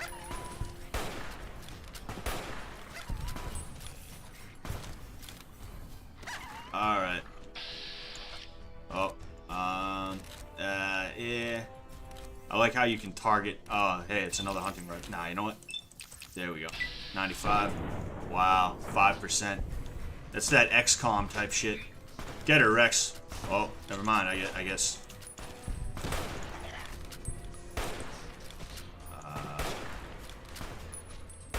Got him. Oh man, that was scary, dude. It's scary whenever I take Boone on this mission because I'm like, fuck, he's gonna dome him. All right. Well, let me know when you wake up, Rex. What are your thoughts on Mighty Mouse versus Bradley Martin? I don't know. I don't know Bradley Martin. There we go. All right, and then another hunting rifle. Good. Yeah, like a lot of these fights that people ask me about, I'm gonna be 100% honest with you. I either have no opinion, like I just haven't thought about it, or I don't really know much. Like I don't know much about one. I know Mighty Mouse, I know Rod Tang, that's about it, and I don't know that much about Rod Tang either. I just know that he's like really tough. You know, I just know that he's really tough, and that's sort of that. You know, I'm not saying don't ask me. I'm just saying that most of the time, the answer is going to be the same. It's going to be, I don't know, man, you know? But when I do actually have an answer that's not just, I don't know, like, it's going to be really in-depth, and I'm going to have, like, a legit explanation for you. So that's why I'm telling you, like, hey, if you want to keep asking, just go ahead and do that. All right, where's Daughtry at? Where's Chris Daughtry at? No, really, where is this dude? He's just straight up, like, not here. All right, there he goes. I see you're still alive, and that's promising. You fucking long face fuckhead. He's got like features that like they're like that. That right. You killed one of the psychopaths on my ship. Oh, that fucking guy. Oh, that Bradley Martin. Oh, I know who you're referring to. I just forgot his name. Bitch, you know that? Here, this is the bounty I put on her head. It's yours. Think you can take down another one of these scumbags? Up to you. But I can trust you to do the job, and I'd hate to see you walk away. See, Mighty Mouse versus Bradley Martin, right? The thing that would have to happen is Mighty Mouse would have to wait for Bradley to tire out and then take him down, right? Literally just take him down and just absolutely beat the shit out of him, you know? I'm not even saying that Mighty Mouse should come out right away and then take him down. I think Mighty Mouse should honestly stay in and out, right? He shouldn't even really be that worried about trying to land shots. He should just be trying to goad Bradley to run towards him, and then he should use angulation. You know, if this is Bradley and this is Mighty Mouse, he should move in, throw some jabs or some shit, right? And then when Bradley starts rushing forward, just start using angles, right? Using angles, using circular motion and things like that to make sure he doesn't end up getting caught up against a cage and then Bradley ends up, you know, getting him, right? Bradley probably has 2 or so minutes of doing that in him before he gets even more tired than he ever imagined that he would be able to get in his life. And then the rest of the fight is Mighty Mouse. You know, the whole fight is Mighty Mouse, don't get me wrong, right? But you're gonna see Mighty Mouse pull ahead hardcore. You know, it would be ridiculous, you know. At the end of the day, people say, "Oh, strength doesn't matter." Strength does matter, but strength it only matters if you know how to use it, and most people don't even know how to use it. You know,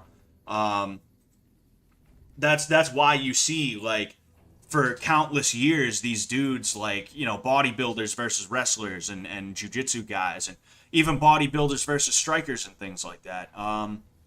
You know, the only time I could really see somebody who is just a big, like, tall, rough and tough guy beating somebody who is, like, you know, a better fighter than them, right? The only time I've ever seen that is Bob Sapp versus Ernesto Hoost, both times.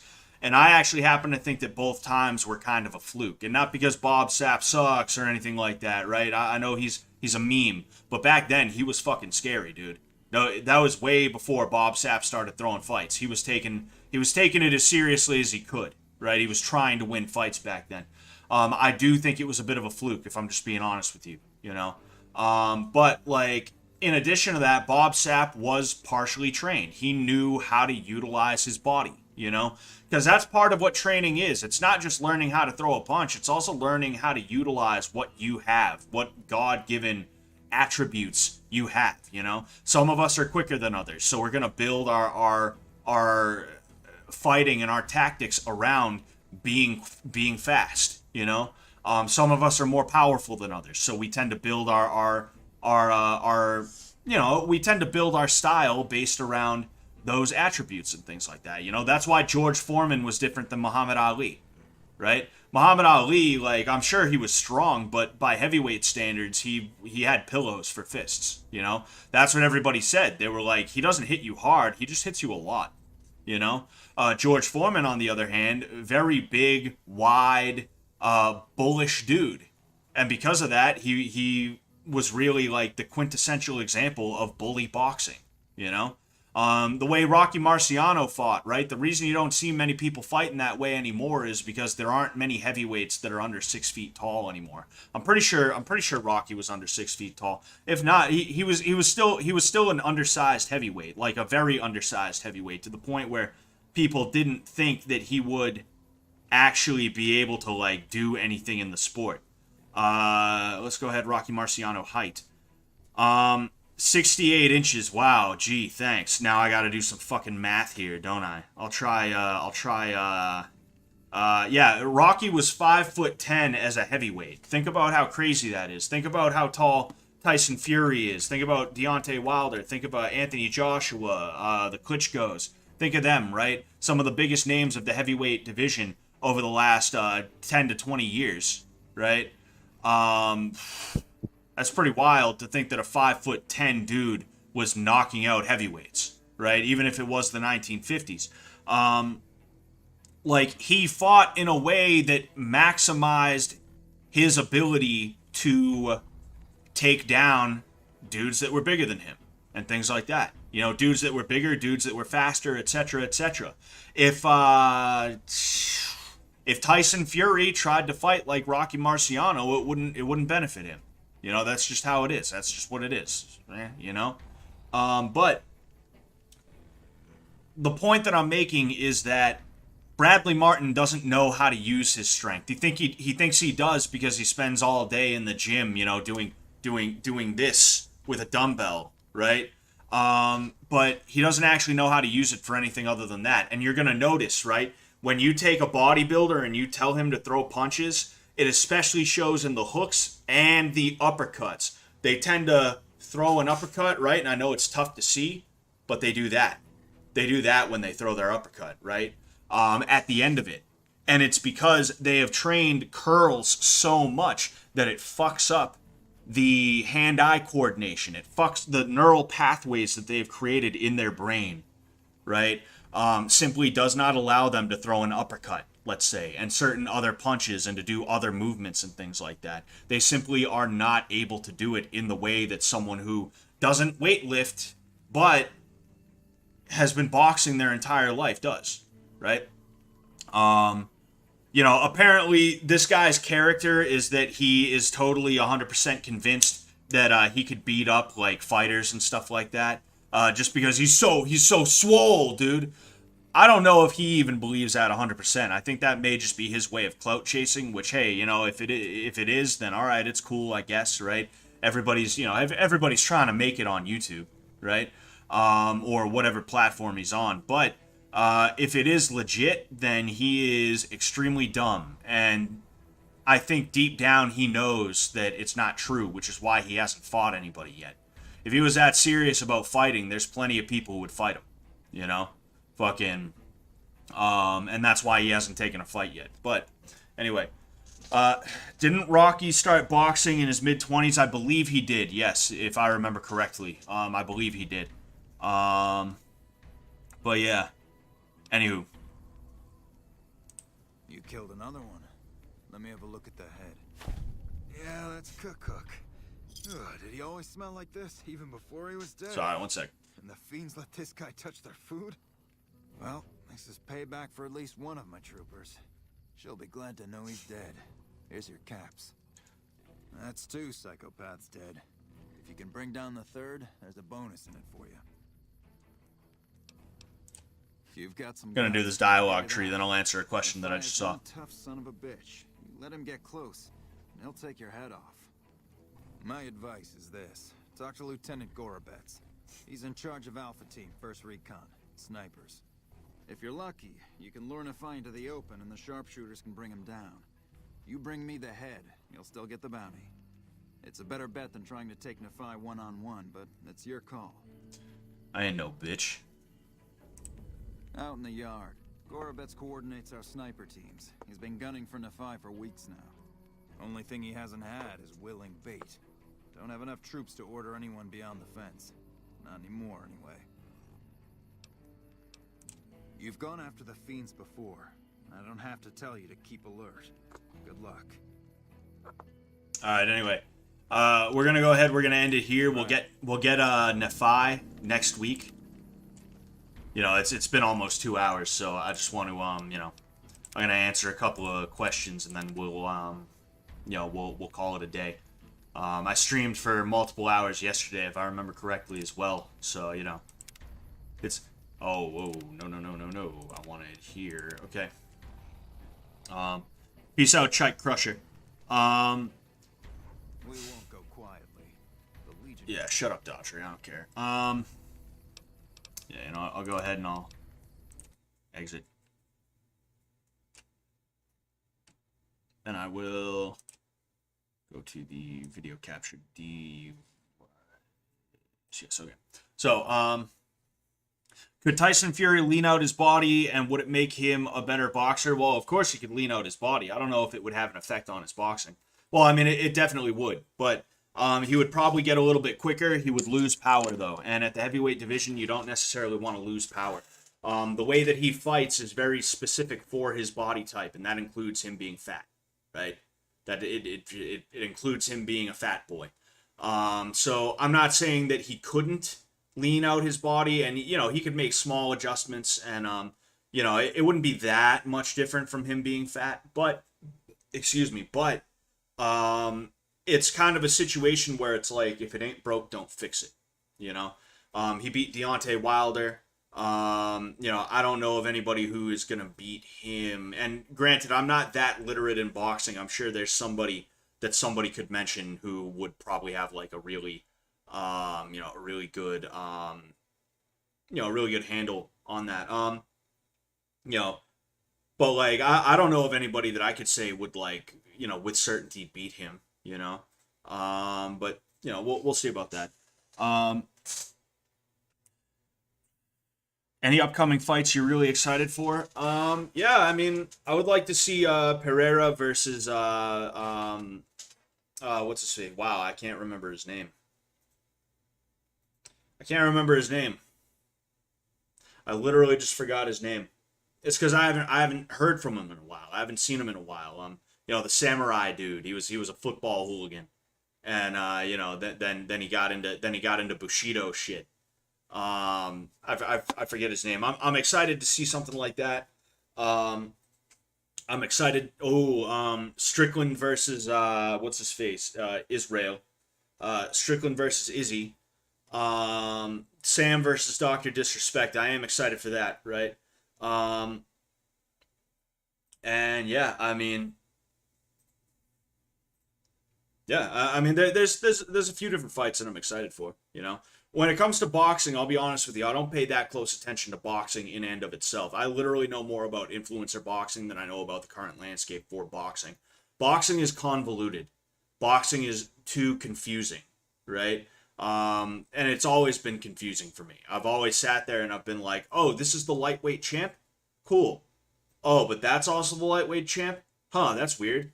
Shouldn't they fight each other? No, they're avoiding each other. They don't want to fight each other because they know it's going to be a tough fight. That's weird. So how can either of them be a champion if they both claim to be a champion, but nobody wants to fight the next guy? Huh, that's weird. Interesting.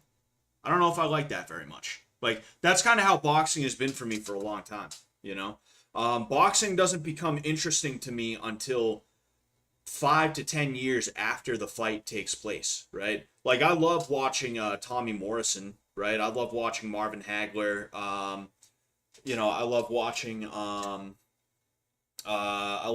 Rocky Marciano. I love who else do I love watching? Holyfield. I love watching a bunch of dudes from a bunch of different eras and stuff like that from the past, right? I don't really give that much of a fuck about Canelo. I'm just going to be honest with you. And I know that he's a generational talent, right? He was the guy who, when Floyd left, Canelo became the man, right? I get that, right? I don't really care that much. Maybe in 5 to 10 years, once he's retired and once hindsight has set in and there's a clear line and there, certain things have happened, and there isn't confusion about who is better than who, and oh, this guy doesn't want to fight that guy and blah blah blah. Maybe then I'll start giving a fuck. But for now, I'm just like, yeah, whatever, who cares? If I'm just being honest about it. So yeah. I thought Sam versus Disrespect was a meme. No, sir. It's real. Fuck him. I'm just curious about something.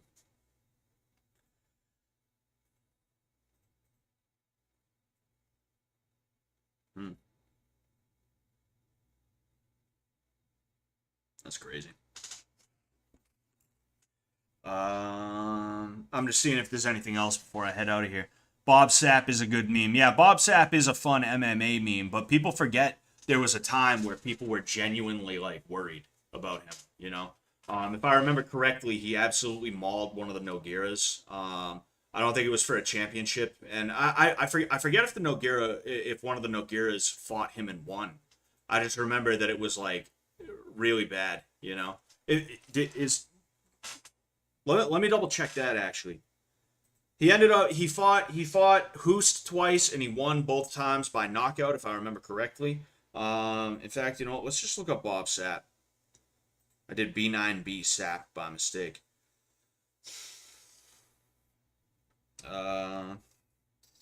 Sapp has a combined fight record of 24, 39, and 1, mostly fighting in Japan. Yeah, like, Sapp is somebody who he doesn't need to win. He just needs to show up. And, like, he's not in a bad spot, I'll be honest with you. You know, he's not in the, like, as far as things go, he's not absolutely positively in the worst spot, you know? Anyway, yeah, mixed martial arts record, 12 and 20. Kickboxing record, 12 and 19. Like, those are real people that he beat, you know? I'm not trying to, like, simp for Bob Sapp or anything like that, but there was a time when he was scary as shit. Like, I'm trying to, win over Ernesto Hoost. He then lost to Mirko Krokop, won against Leopoldo, lost against Bonyaski, Akebono, Seth Petrozelli, he won against. I'm not saying these names as though it's like, you see, he beat that guy. Like, you know, Seth Petrozelli, I'm not saying he's bad. In fact, I'm sure he's actually, like, you know, pretty decent. Like his MMA record was 14 and 8, which, like, that's not horrible, you know? But Seth Petrozelli wasn't known as, like, you know, the guy back then.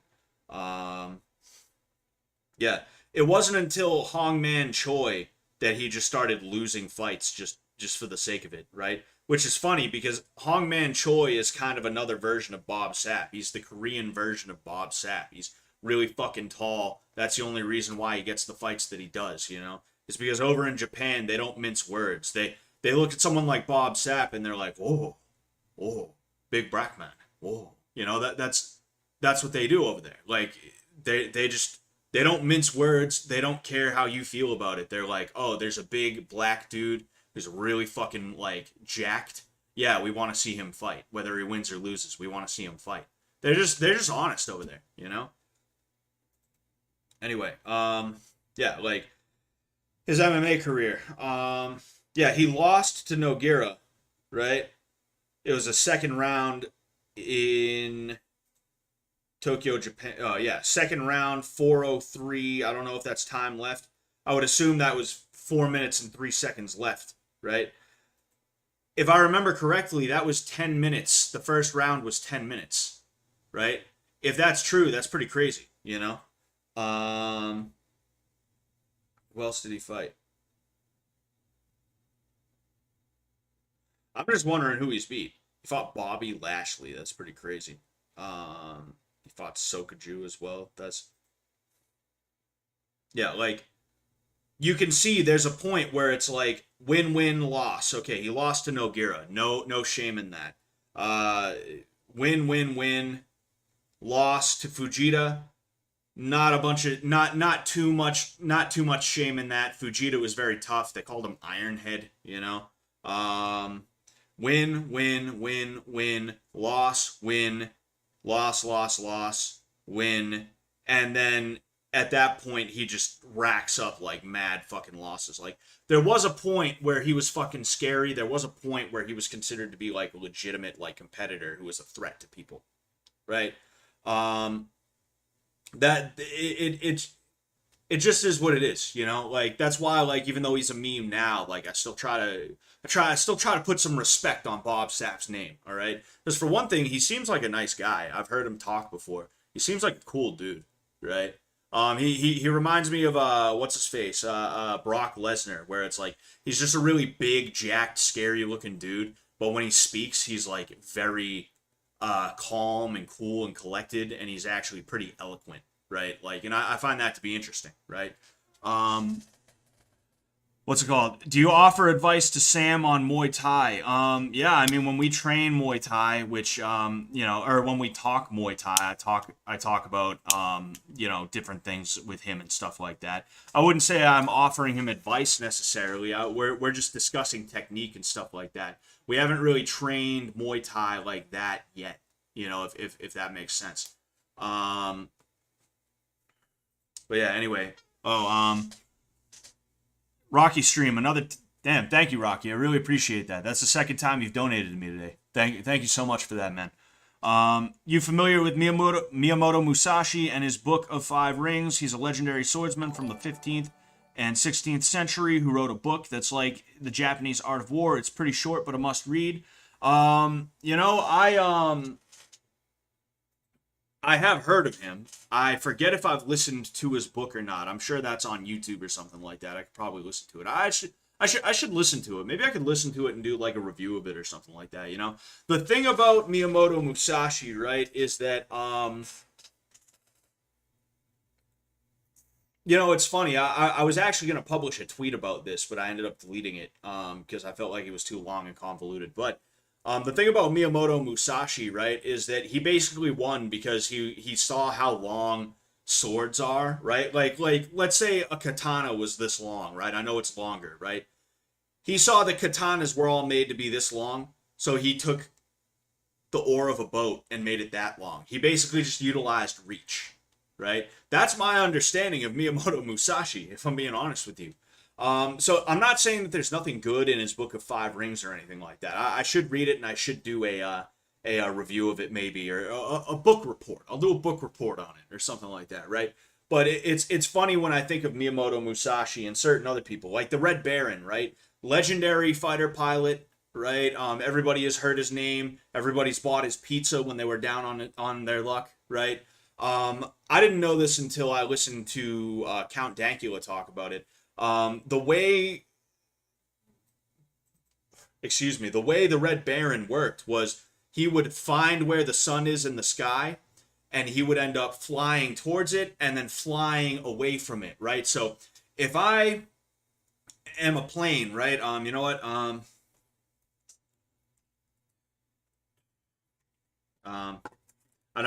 trying to look for things that aren't going to be obnoxious to use, right? If I am a plane, right, and I'm flying, right? Now, the sun is over here, so if I look this way, I will be blinded by the sun. Okay, so here's the sun. Here's the Red Baron. He would see that there's planes over here, there's enemy planes. He would go fly towards the sun, right? And then he would turn and face the plane so that here's the sun, here's the Red Baron, here's the other plane. He'd fly and he'd shoot, and then bang, goes down, right? And he would try his best to repeat that in the middle of a dogfight and things like that as often as he could, right? That was his like trump card. That was the thing that made him shoot. That's what made him an ace, right? That's kind of one of the red pills about fighting that a lot of people don't realize is that a lot of the time these people who are considered to be legendary fighters, it's not necessarily that there's anything special about them. It's just that they utilized something that other people had not thought to utilize yet, right? Or they started looking at something in a way that other people had not thought to start looking at it in yet, you know? That's why I don't think John Jones is as good as people think, because he really is just utilizing his reach a lot of the time, you know? Going up to the heavyweight division is going to be a little bit more interesting. You know, I know he beat Cyril Gane. Has he had another fight since then? I feel like I would have remembered if he had another fight since then. I'm not really that impressed that he beat Cyril Gane, though. They were basically just handing him a win. You know, they were handing him a belt because Ngannou left, and they were like, oh no, we need someone interesting for the heavyweight division, right? So they set that fight up on purpose, right? I do think that there were better heavyweights that he probably could have went against. They should have seen if Stipe would have taken the fight. I don't know if they did. Maybe they did, and he was like, nah, you know, I'm being a fighter. I'm being a firefighter. But like that was John Jones's thing for years, is that he's this tall, everybody else is that tall. And whenever he would face somebody who was about as tall as him, he would have trouble, you know? What's his face? I forget his name. He was like a football player at one point. I think his name was Dominic or something like that. Oh man, I'm forgetting his name. But yeah, there was one guy who you know, his name was Dominic something, I forget. He had a very questionable loss against John Jones. People thought he won that. You know, Thiago Santos, he had one or both knees injured in the middle of the fight, and he still gave John Jones one of the toughest fights of his entire career. Alexander Gustafsson, right? Again, somebody who's just as tall as Jones. Like, whenever John fights somebody who is his height, who is his length, he has problems with it. And that's because John is a one-trick pony when it comes down to it, right? It's just that, unfortunately, we can't really do much about height. You know, however tall we are when we stop growing is just how tall we are. That just is what it is, you know? But it is what it is. There are some who say Kojiro Sasaki might have been a better fighter, but he fell for Musashi's strategy. Exactly, you know? And that's the thing is that, and that's kind of how history works, is that, like, you'll have somebody who is the better fighter, and they have better techniques and things like that, but because there's some weird trump card that somebody pulls out randomly that they just have, all of a sudden that person loses, right? And because of this, people automatically start flocking to the winner, which makes sense. I'm not saying it's a bad idea or a bad thing, but they flock to the winner of that fight, not even realizing the genius of the other guy who was in that fight, right? They don't even realize it. That just is what it is, you know. That's life. That's how things go. But you know, it is what it is. What you gonna do about it? But anyway. People are starting to drop off. Yeah, Tom H says, like throwing sand in someone's eyes. Yes, like if I can beat everybody I know by throwing sand in their eyes, it's not gonna matter that I'm like that good of a fighter. I'm just gonna throw sand in their eyes, and I'm gonna fucking leg kick the shit out of them until they fall over or something. I don't know, you know. But as I was saying, people are starting to drop off. I've been streaming for well over 2 hours at this point. I'm gonna go ahead and I'm going to call it here. I want to say thank you everybody who showed up. Thank you everybody who donated. You know, thank you Rocky for donating twice. I really appreciate that. You know, thank you so much. Yeah. Peace out. See you guys later. Oh.